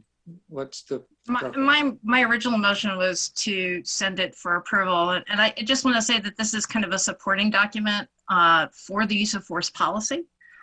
So all of the different elements here are in support of the prior. You know, it is very important that we get the use of force policy right. So these are all just items that help support that. Okay. We don't have to. And I appreciate Councilmember Wu and bringing this forward. This will. And Sharice, you have your hand up as well. I think I just want to concur with Mary Alice regarding this resolution. The few times that we discussed it, we are wanted to make sure that there was priority regarding de-escalation, and 10 shared principles would also be included within the use of force policy. The other thing is, you know, we really didn't get to discuss how a civilian would be chosen, but that is partially because the use of force policy is being reviewed right now and being rewritten right now. And this is something that could be included within the policy we would hope itself. And that is where I think those particular steps would be put. It doesn't, you know, this doesn't make policy. It suggests though that, you know, this is what should be within that use of force policy, I think. Am I right, Mary Alice? Is that kind of how we were thinking? So this is something that will probably be going forth with Chief Seraphin and what he adds also to this this review and rewriting of the use of force policy. And I imagine that would be something that would be a process that would be discussed with, like, right now while we're doing that. Sure. Okay. And Bill, did you want to comment? And then Bill Brown. First Bill Colbrook and then Bill Brown. Yeah, just real quick. In response to Mary Alice, I mean, and to Sharice, as a supporting document, you know, I support that as well. So I see no reason, you know, as maybe suggested, to hold this in committee. I think, you know, I'm going to be in support of this to move it on to the full council. Great. And Bill Brown? Yeah, I think it's pretty much a summary of at least a few items that we've agreed on over the past year or so, and that the chief has agreed to. So I think it summarizes well sort of our framework or guiding principles that we want to see in the use of force policy and in the reorganization of how force uses are reviewed. Doesn't really get into the CPRB yet, but hopefully when we start discussing that, we may have another resolution with a few points on that we want to focus on. But I don't think it's not meant to be a final document or a policy or have a lot of details. I think it's meant more as this is what we expect to see, and I think it's good. I think thanks for putting it together, and I think it's really useful to have that to show that we have a common, you know, common way to move forward on these. Yes, I think I agree too. Certainly de-escalation is a very important topic of redirection for activity in the police department as a concern as stated by the public. So without further comments or questions, I'll ask the clerk to please call the roll. Ms. Wu? Yes. Mr. Sachs? Yes. Ms. Hersey? Yes. Mr. Brown? Yes. Mr. Roberts? Yes. Mr. Colebrook? Yes. Okay, I believe that passes unanimously. Can you clarify, was that on the consent agenda as well? No, this one was not. No. Okay. All right. The last item here is an ordinance. This is agenda number 9. An ordinance number 2021-01003, an ordinance amending the city code, chapter 12, dealing with exceptions to the human rights ordinance. And I think Carol Minton, are you going to be leading forth on this one presentation? I am, and Jason, I'm hoping he'll bring up a few slides for me here shortly. And Pete Resnick is here from the HRC to answer questions if you should have any as we go along. So thank you for letting me bring this back. I'm going to take what I hope is a better run at this topic than I did last time. There were, I think, if you would go to the next slide, Jason, thanks. So what I didn't do a good job with last time was clarifying that I think there are 2 distinctly different issues. They're not, I mean, completely unrelated, but there are 2 distinct issues, and they got conflated the last time. So I'm going to try and do a better job of keeping them separate. So the first issue is clarifying the existing human rights ordinance. So we have a case from November 10th, and then we have subsequent cases that have come in. And so we need to clarify, what is the ordinance as written? What does it mean? And in order to clarify it, means we have to change it somewhat. And so I'll talk about that. I'll talk about that a little bit more. And then the second issue is, do you want to change the human rights ordinance to setting aside the clarification issue? Are there things that you want to do that are broader than that? So those are the 2 issues as I see them.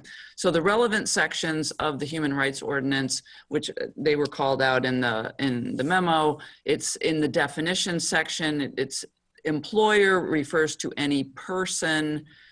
And then person is defined as including government agencies. So employer, government agency, they seem to be included. And then under exceptions in 12105D, it says the provisions of this article should not apply to other units of government, which has led to some confusion over time. And clearly, while people don't necessarily agree that on how to resolve the ambiguity, there has been near unanimity over the years that there is ambiguity that we had always intended to resolve, and it just never got resolved because of staff time limitations. But here we are, and we're spending the staff time now to take care of it. So could I ask Carol, were the definitions that we're looking at, are they from the state or a federal, or are they penned by us as an agent of a municipality? They're from Urbana City Code. Okay. Okay, so to try and resolve the ambiguity, okay, as I said, there are cases that are pending under the current ordinance, so we really need some action to resolve this ambiguity. The case from November 10th, which I tried to, I'm not going to repeat everything that's in the memo, but in trying to lay out what happened after that decision by the informal hearing body that the Human Rights or Human Relations Commission has jurisdiction, that immediately started to lead to a series of conflicts, and that has basically stalled things from being resolved. And so I tried to lay out why conciliation wasn't possible because of the role that members of the HRC were trying to play, but they would ultimately be the adjudicatory body. So there were conflicts created there, and that would have, there would have been this ex parte relationship that was developed. And so, that's, I hope that you can see, using the example of the November 10th case, that these ambiguities exist and these conflicts exist. And so when I say the ambiguity should be resolved in the most straightforward way possible, if you have to contort a bunch of things in either changing the ordinance or interpreting the ordinance where there is a straightforward answer, I don't think that is the appropriate way to view the intent of the existing ordinance, because it should be the most straightforward thing that is the suggested interpretation, I guess. That's the way I would recommend it to you. So, so what you have from me as a draft ordinance is, and Jason, you can go to the next slide, is to do a couple of things. One would be to add a new section 12.1, which is the city's commitment to comply with Division 2 of the Human Rights Ordinance, and Division 2 are the provisions about discrimination. So it's not the parts that have to do with the jurisdiction of the HRC to enforce it and all that process, but it does affirm our commitment. So we're not seeking to be exempt from we're not seeking to be exempt from the discriminatory practices aspect of it. It's just there needs to be a different approach to enforcement in my mind. The draft ordinance would add a new section 12-22G, and 12-22G would create a role for the HRC to facilitate compliance by the city that would not create these jurisdictional conflicts that we have currently. We would amend the definition of person to remove government agencies, and there's a couple of other little tweaks in there. And this is a little bit different from what was in the version that was in your packet. I had sent around a note to all of you that I was going to be introducing this. So in the packet version, it said that we would amend section 12105D, and thanks to Bill Brown, he had actually told me this twice, and it took a couple times for my little brain to process it, that really what we wanted to be exempt from was not a wholesale exemption, which is what the change to 12105D did, but rather that the city would only be exempt from the provisions of Divisions 3 and 4. So that is a companion piece to our commitment to comply with the non-discriminatory practices of Division 2. So that's what the draft ordinance would do, which I think is the most straightforward way to resolve this conflict. And then then we move to the possible ordinance changes, which is what the HRC explored in their resolution. And you now, in the memo, you have a link to their meeting, and you have, as an attachment to the memo, you have the text of their resolution. They offered two paths, and one would be make the city subject to the Human Rights Ordinance and the jurisdiction of the HRC.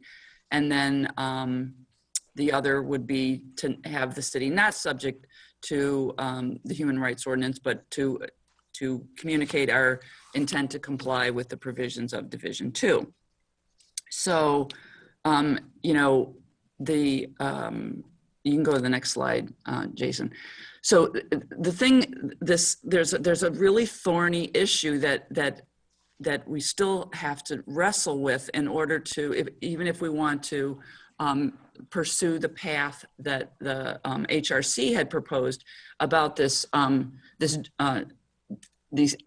jurisdictional issue and the conflicts it creates. So you heard reference tonight to provisions of our code. I believe it was Chapter 2, Article 9, about conflicts of interest, and those are personal conflicts of interest. So, like when an individual has a conflict of interest for whatever reason, they're related to somebody, or they have a business interest with somebody, or whatever it is, you basically can take that person out of the equation and plug someone else in.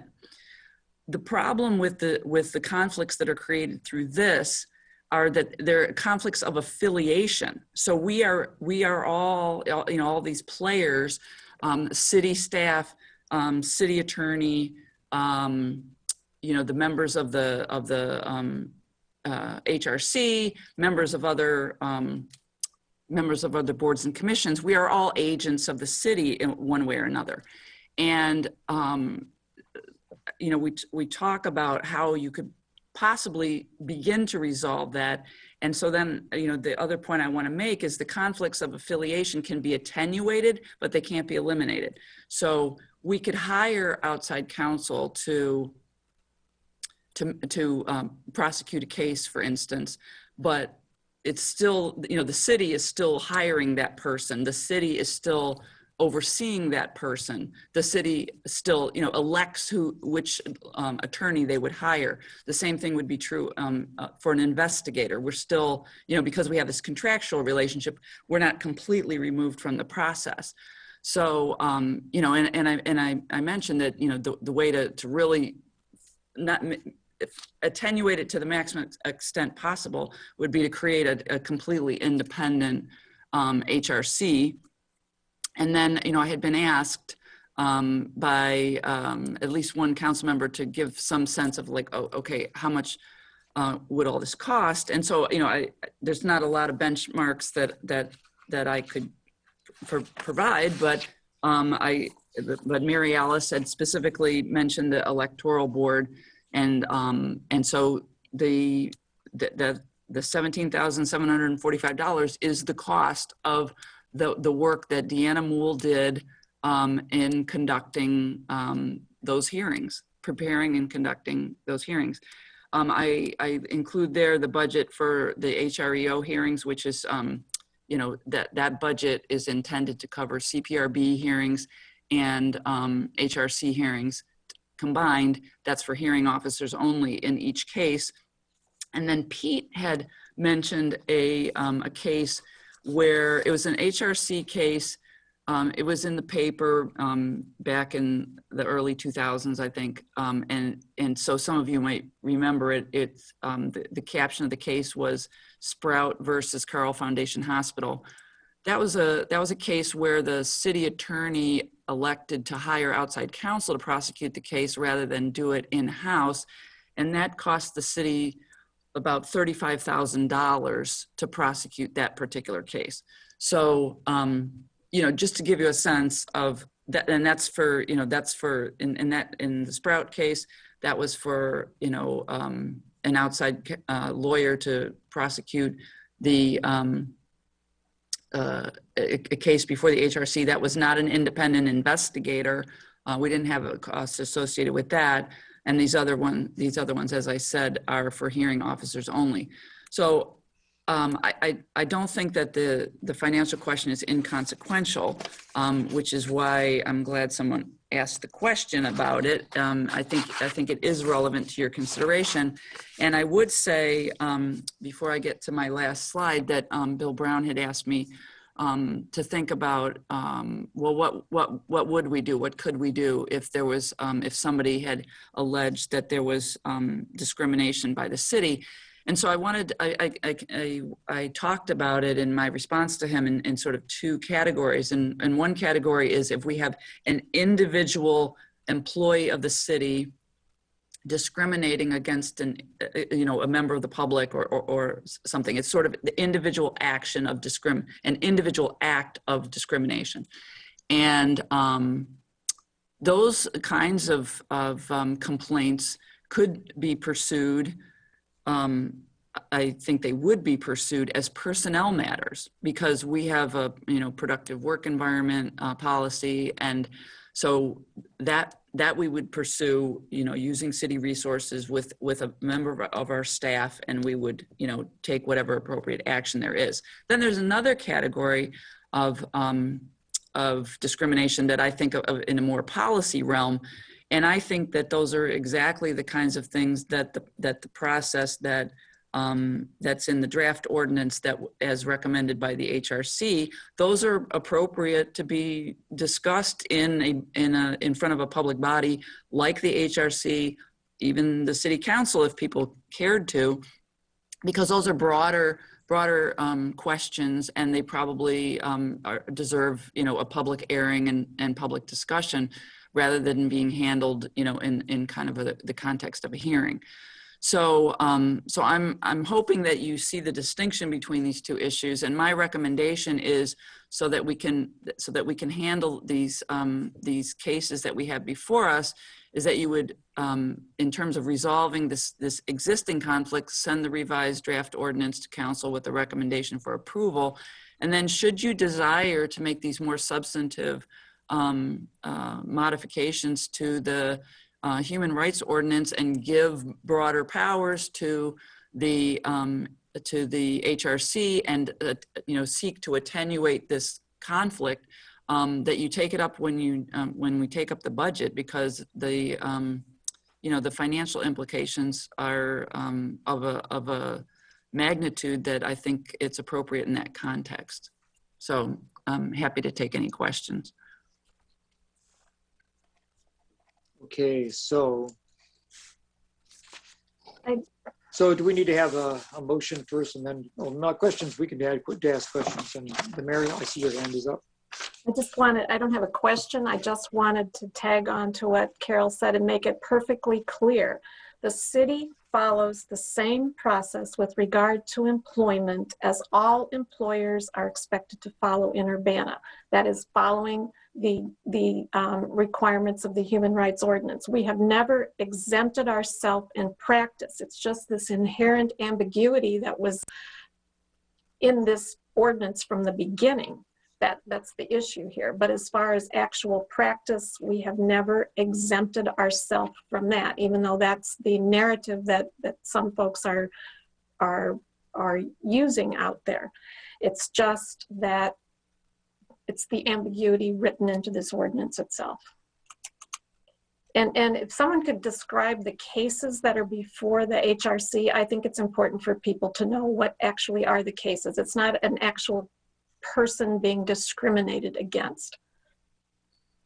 I don't have the list in front of me, but I can tell you that there have been multiple cases that are like the November 10th case. And Pete, you can correct me if I get anything wrong on this, but it's basically that that the city discriminated against unnamed people, prospective job applicants, by the manner in which we communicate that certain positions are subject to criminal background checks. And the objection was that none should be? Well, I think there's still a debate going on about exactly what the resolution of it is. Would you say that's true, Pete? Well, the ordinance has a section about you can't advertise anything in a job advertisement that might imply that you would discriminate. And the job advertisements the city put out had information saying there will be a criminal background check, something to that effect. So the complaints, at least what's been made public, is that those job advertisements violate that section of the ordinance where it says you can't say something in the job advertisement that implies that you will discriminate, in this case, against someone who has a prior arrest or conviction record. And we did modify what we would advertise, and I think there's an ongoing discussion about how we represent that. I think, what do I want to say, that I don't think that there is an issue about whether we can use criminal background checks to screen applicants at a certain point in the process. It's about whether we are in communicating how we do that, whether we're sort of categorically communicating that we're discriminating, or that we are discouraging certain people from applying. So it's a conversation I'm happy to have in front of the council even, but it's separate and apart from the jurisdictional issue. But that's the issue that triggered. Well, yeah, there's a number of cases that have come in since the November 10th case with that fact pattern, for lack of a better word. And then there's at least one other that's different, but it's also against the city. I can't remember what that one is. So they're about, I think there's about 8 cases pending at the moment. And then, so is a solution that all applications that are published need to be open, but then once you start interviewing people and start limiting the field, then you can begin doing other kinds of things? Well, I don't want to, I mean, like I said, I'm happy to have a conversation about that, but that's separate from the jurisdictional issue. So, okay. All right, so then I'll take questions or whatever. Okay, yeah, Mary Alice and then Bill Brown.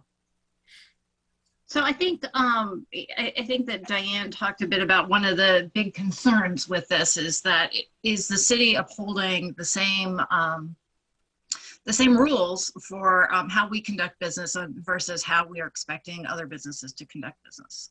I mean, that answer is yes. And I was going to say that I don't think anybody on council would say no. So I think that there's consensus that everybody agrees that the city should adhere to its own rules in terms of employment process. I don't think there's any. The complication then comes into redress, right? How could an individual who feels that they've been discriminated by the city, not by an employee, but by the city as a whole, what redress do they have? So I actually talked to Esther Pack because I know that she was highly involved with the drafting of the original ordinance, and I wanted to get her take on this.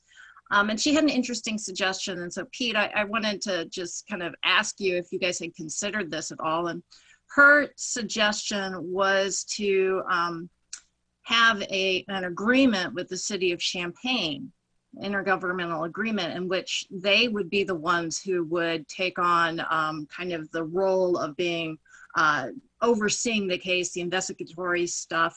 It would address what Carol is, concerned about, which is that the city still has a process in this, that all the employees and so forth, that's even if we hired an outside counsel, that outside counsel would still be paid for by the city of Urbana, and we would have a contract versus the city of Champaign could hire that person and just bill us for the amount. So I'm wondering if that had ever come into the conversation, Pete, about maybe one way to think about how to handle this conflict of interest.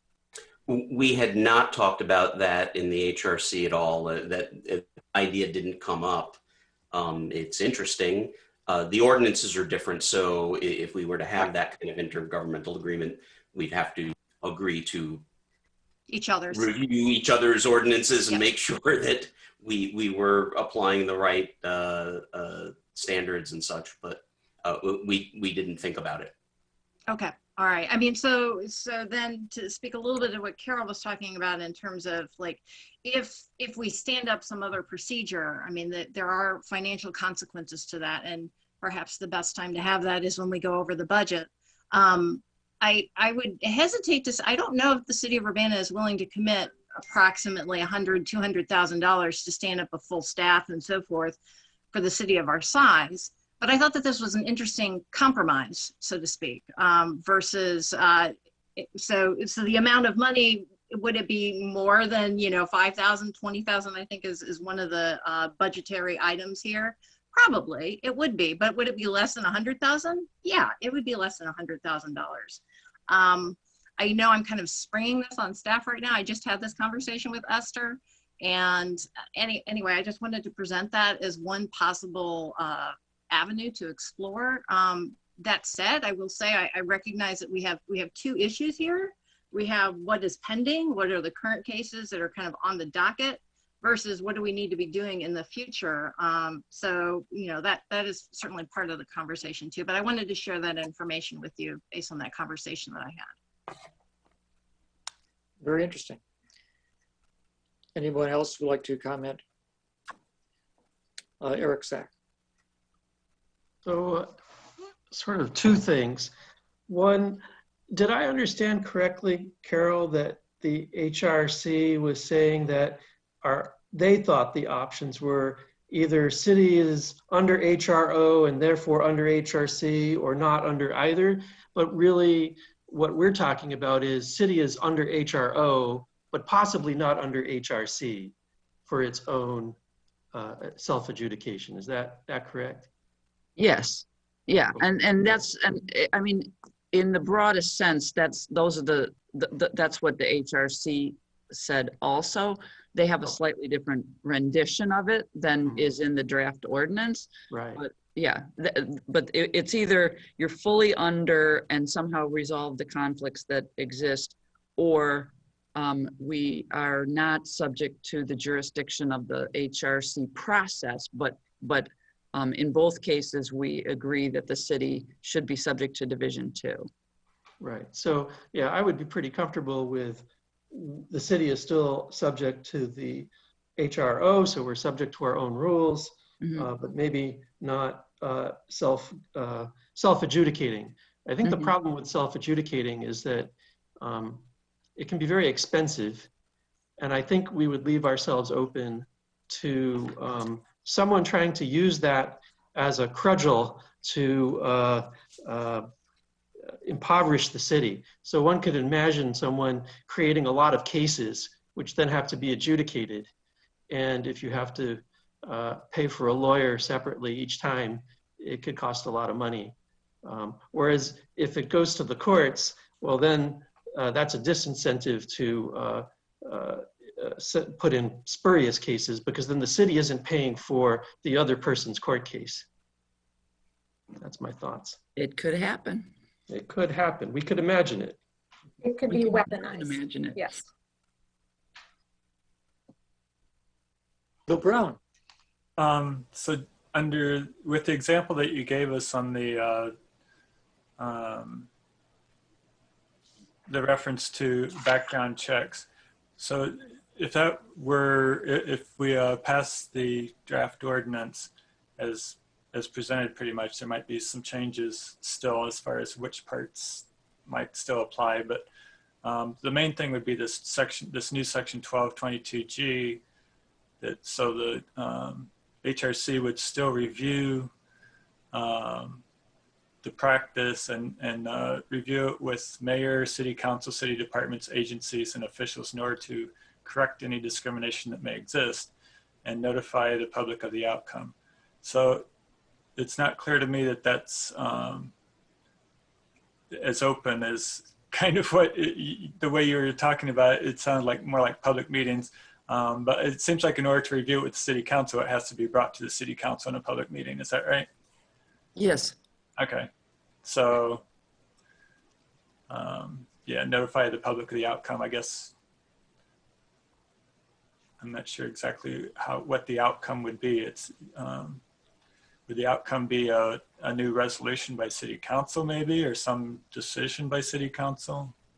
Well, I mean, it could be that. I mean, for my thought is there's the HRC and this 1222G process that, could be, they could say, look, we've gotten this complaint about the city, and we're going to talk about it in an open session, or we're going to designate someone to talk to the city about this and see if we can facilitate a result or whatever.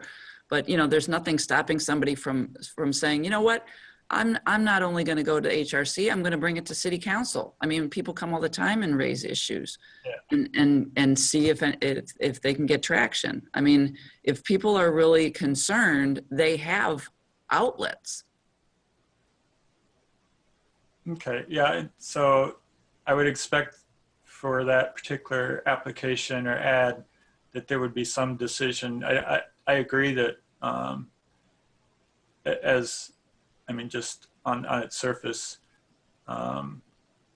it might prevent somebody from applying for the job. So it seems like there might be some change needed in the ad that we place or in the way that we present on our applications.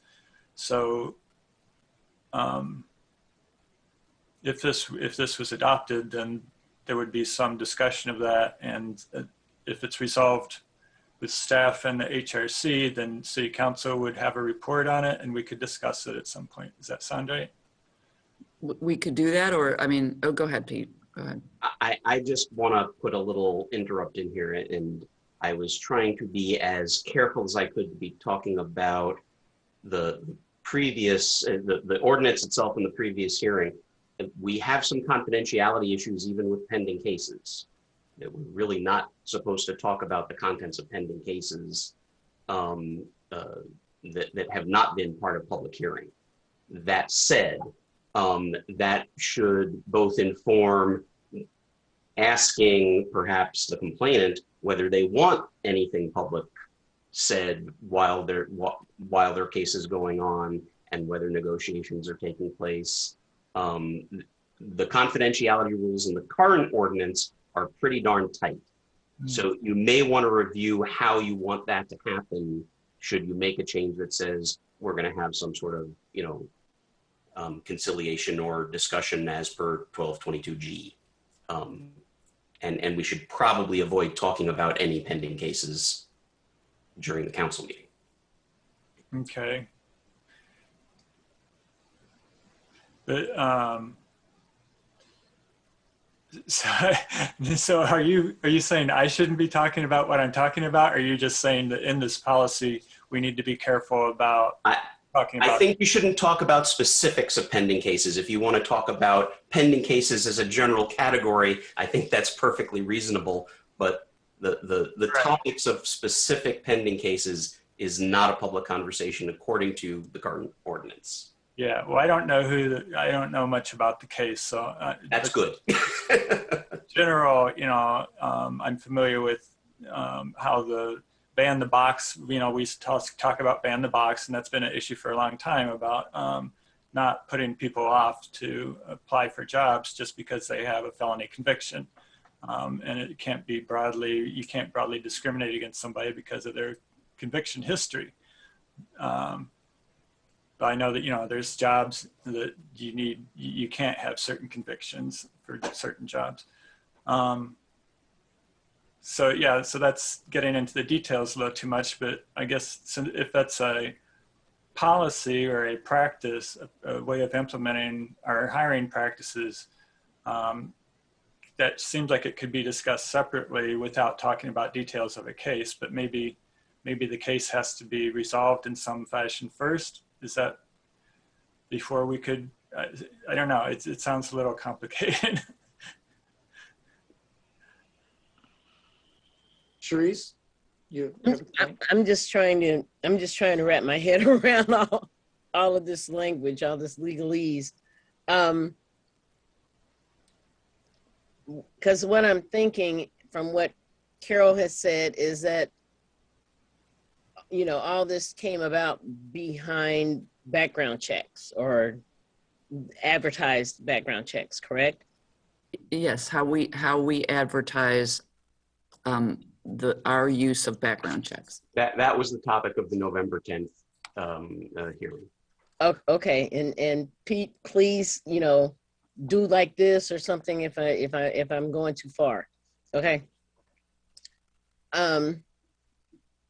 I don't think any city government would hire somebody like Abramoff to be their financial director. Okay. We would not, if we do not know this person, let's say, an Abramoff type of person puts in an application and we see all these great things on paper. And of course, he's wonderful in the interview. And then we do a background check and find out, oh, this, and this happened with money related issues. Mm-hmm. I think that's just common sense that you're, okay.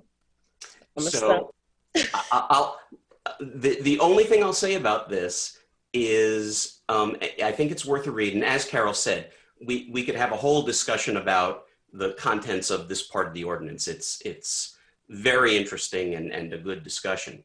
There was a document written some years ago when Todd Rent was HRO, and I think we can get a copy of it for you, but it basically describes the process you should go through if you're gonna try and use a background check to stay clear of violation of the ordinance, because it's more complicated than what you just described.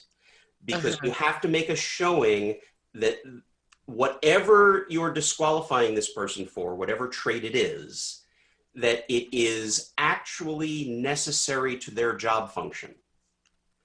And the hoops that you have to go through to make sure that you do that in a way that's defensible, and it's no guarantee that you're still not violating the ordinance, it is actually pretty interesting and complicated. And I suggest taking a look at that because there is something to be said for maybe if Jack Abramoff goes through the whole interview process and comes through with flying colors, and the only thing about him that's a problem is his criminal background, that you might still have to hire him. So I'm okay, but I'm not just thinking about it's a criminal background relating to the specific, you know, things that he would have to do. I hear what you're saying, and it's surprisingly complicated. Okay. But what isn't complicated is this jurisdictional question. Yeah. So, and I'm just saying with the jurisdictional issue brought up before us regarding this, it also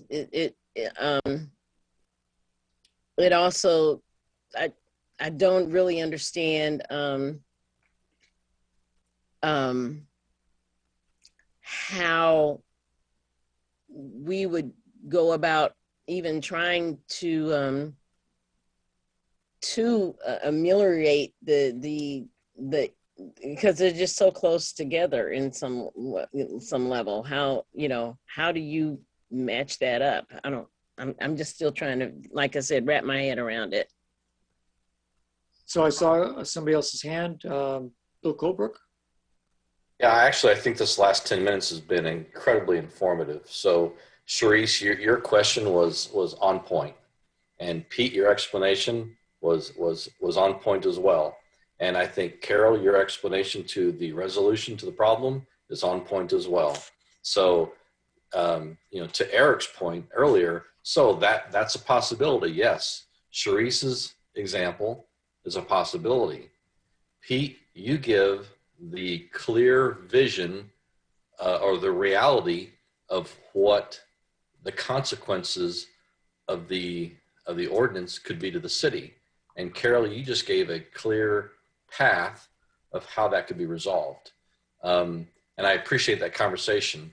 I do want to add in also, and it really hasn't been talked about, but Bill Brown mentioned it as well. We're not supposed to discriminate based on criminal background record, but there is some positions that that as a city we don't want. We can exclude certain people. Firefighter, police officer, are the obvious ones, right? The Department of Human Rights, only the Department of Human Rights. If somebody that it's been talked about that there's no path, there's no regress for people. I believe that people do have a path. If somebody believes that the city of Urbana as an entity discriminated against them based solely on their criminal record, then if you just look at the Illinois Department of Human Rights website, it clearly shows that that's a path. If you look at the federal EEOC, criminal background record is not one of the protected classes, but in the state of Illinois, it is. So there is a path, but we just don't talk about that, that often. So I just appreciate the conversation because it has informed me of what path I want to go down. Mary Alice Wu. Bill, you had just mentioned a couple of things. So one of the things that I did is I took our classes and I took what I found in the state of Illinois, human rights ordinance to figure out which ones don't overlap. And the ones that I came up with, to the best of my knowledge, and I'm just looking at the Illinois Human Rights Ordinance, it sounds like there's other there's other statutes out there that might apply here. But the ones that we have, that the Illinois does not have, are personal appearance, family responsibilities, and political affiliation. Those are the three that I was able to find. Are you aware of any Illinois state statutes that say that we can't discriminate based on those three items, Bill? I'm not aware, no, but that's a great comparison. So thank you. And by the way, as I went through, there's a whole list of things that we can't discriminate based on the state of Illinois that's not in ours. So, we can't discriminate based on pregnancy, for example, in the state of Illinois. We can't discriminate based on unfavorable military discharge. We can't discriminate based on citizenship status. So there are other items in the state of Illinois that aren't in our human rights ordinance. Eric Sachs. So I believe, so the issue of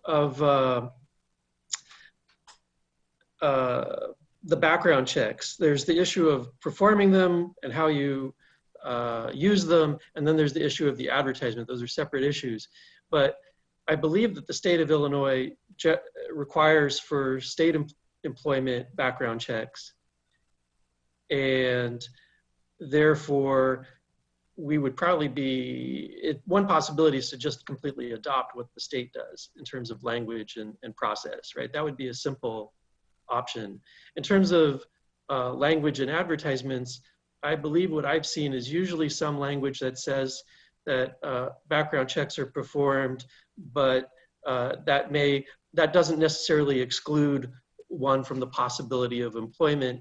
There's some boilerplate language I'm sure one could grab from the state that would be proper to use. Well, you know, I mean, just in general, it's important to get this right. And we're very interested in getting it right because, you know, what Pete was saying was there, you know, there was this, I don't know if you called it a manual or something that Todd had put together, but this is not just about Urbana. This is about what we tell employers, okay? So this is not just about, you know, a unique problem that we have. This is about how we educate our local employers about how to comply with our ordinance. So it's very important to get it right. And if I can follow up to what Carol's saying, first of all, I should note that the state statute does not prevent as much criminal background check as our local ordinance does. There are a bunch of things you can do at the state level that you simply cannot do under the local ordinance. And a lot of those categories, matriculation status is one of the others that I kind of like. It's a fun one. But our categories are also not complete. There's a whole line about and other things that are not uniquely related to qualifications. Family responsibility covers pregnancy, and we've got a broader set than the state does overall. So the state is not a complete solution to this problem by any means by saying to people, just go to IDHR, because there's a bunch of things that you simply can't do that with. And some of the employment stuff is clearly on that list.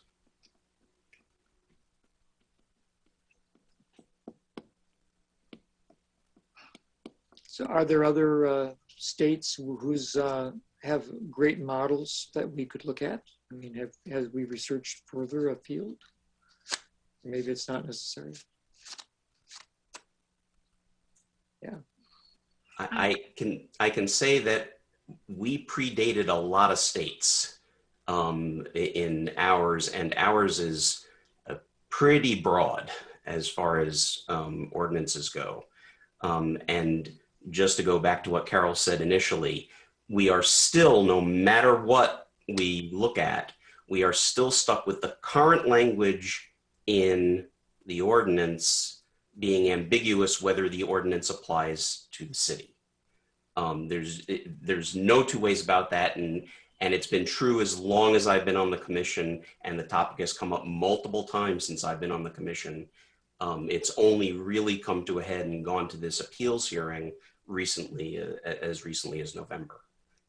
So either way, that issue should probably be addressed one way or the other. Getting back to what you want the ordinance to say more broadly, I have reservations. I know the rest of the HRC has reservations about opening up too much of the ordinance, because we do have a very solid progressive ordinance here.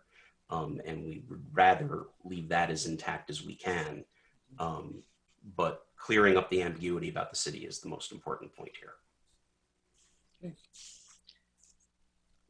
So Is there a feeling that we need to work on this more in committee before this progresses, or are people ready to formulate a solution? It seems like we're not quite to a solution yet. Bill Brown? I think the draft is pretty close. There might be a few things that staff will want to change as far as particulars of which parts of Division 3 or 4 might not apply to us. But we basically just want to make sure that people understand that the non-discrimination applies. We don't Right. get out of complying with our human rights ordinance. The only thing that we want to exempt the city from is the process that would create the conflict when you have the hearing at the HRC.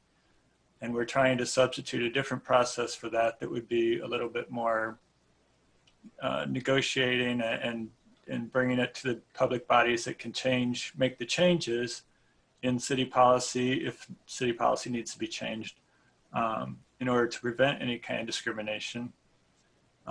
So I think I'm okay with going ahead and sending this forward. We could send it forward. Has there been a motion yet? No, there has not. I'd make a motion to send, this is an ordinance number 2021-01-003. Thanks to City Council, forward to the City Council with no recommendation until we have another draft to look at. Pending a draft. I'll second that. Okay, Charisse makes a second. Other discussion? Does that feel comfortable to everybody? Bill Brown or Bill Colebrook? I'll go ahead and support that, but I would have probably made a motion just to send it to the council for consideration. But you know, I'll support Bill Brown's motion to send it to City Council, you know, without a recommendation. But you know, I think we're very, very close. I think the discussion that's happened tonight has, and I know I'm repeating myself, but I think it's clarified the predicament that we're in the city, and what the most clear path is for us as a city, keeping in mind all the other discussion that we've had, that we still, you know, would hold ourselves accountable to, you know, the provisions of the ordinance as well, in the other respects. Okay, it sounds fine.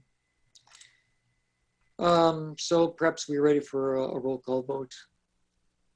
Would the clerk please conduct a roll call vote? Ms. Wu, Yes. Mr. Sachs, Yes. Ms. Hersey, Yes. Mr. Brown, Yes. Mr. Roberts, Yes. Mr. Colebrook. Yes. May I just say one thing, Dennis? Go ahead. Yes. Thank you. That's a good outcome. Pete had already suggested a few more tweaks, so that's very good. I just need to let you know that it's going to be late because this is Wednesday and the packets go out tomorrow. So it'll come over the weekend, if that's acceptable. Is that going to work for the public? What's the posting requirement, Phyllis? We may have to 48 hours prior. 48 hours. Okay. Well, I'll work with 48 hours. Okay. And then Mayor Marlin. Just want to say, if the language that is presented to the council and is approved next week and voted on, you will have resolved an ambiguity that has existed since the day this ordinance was originally passed, and that is a major accomplishment. So I look forward to that day. And thank you. And I think that I forgot to mention that Jared Miller had also made some questions, which I think he shared with all of us. So I'll enter those into the record rather than go over them again right now. I think we've pretty much solved a lot of the questions that might have been raised. But we appreciate his input, even though he's not here too. All right, so let's see. So let's see now, how do we handle that? Did we call our roll yet? Have we already resolved that? Did I just talk through we did, all right. So then the last item on the agenda is announcements from members of the Committee of the Whole, or any input. I just want to mention something that the Sister City Committee is working on. It has been working on for a couple months now. We're trying to encourage two different projects.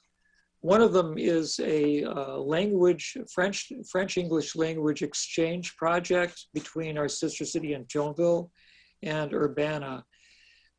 This was presented to us by the counselor of the Twinning Cities program in Thionville.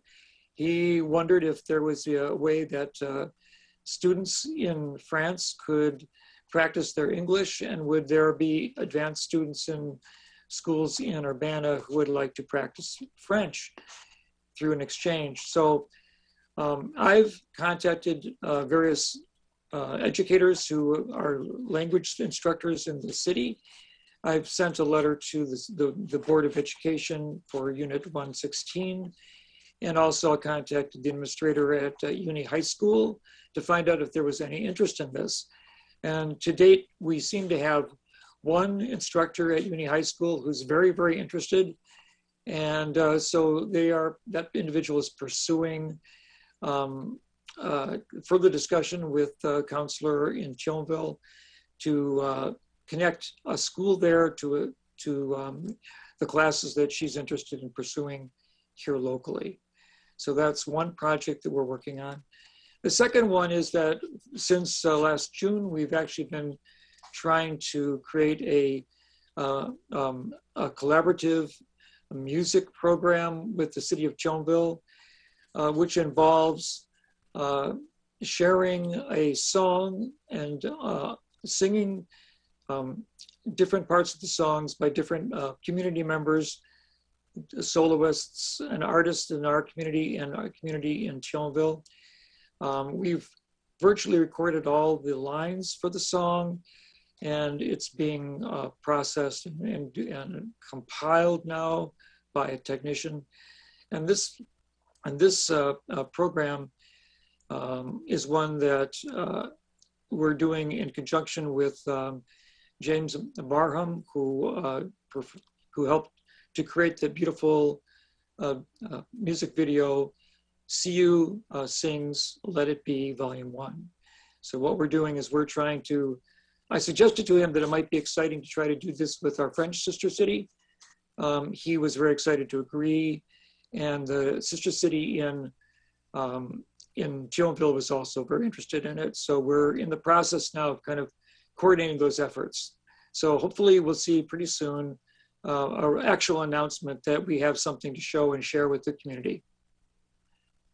So, Bill, do you have an I take announcement? this opportunity to thank the city staff, specifically Public Works, all the city staff that went out into the snow. I don't think it was officially called a blizzard, but sure did look like a blizzard. I know they did just a wonderful job keeping the streets cleared as they could, given the harsh conditions. Then on top of that, the firefighters and police officers and all of the other city employees that were out there helping keep our residents safe in very dangerous conditions. So thank you. I agree with that. Other comments? Bill Brown. Yeah, I agree with that. And I also add to thanks to the people who've been shoveling their sidewalks. I walk to work every morning, and this morning I walking clear down to Michigan Avenue, and then like from I think from Carl to Lincoln on Michigan Avenue, every single lot had their had the sidewalks shoveled, and it wasn't all one snowblower either. You could tell there were different styles. So a lot of people have been out shoveling. So just really appreciate that. Yes, we had a pretty heavy snow, one of the heaviest we've had in quite a while, and people have been very considerate, I thought, too. So anyways, others, any other comments? Mary Alice Wu. I'm not sure if other people know this, but apparently our community is getting a new area code. And that new area code is going to mandate that we dial 217 in front of all of our phone numbers as soon as that goes live. So I thought the public should be aware that that's coming on board, I think, in the next 10 days. I think it's the 27th of February. Yeah, that's 10 days. Yeah. A new growth and the complexities of growth. All right. Well, then, seeing others, I'll bid us adieu. Thank you for coming, and we'll talk again.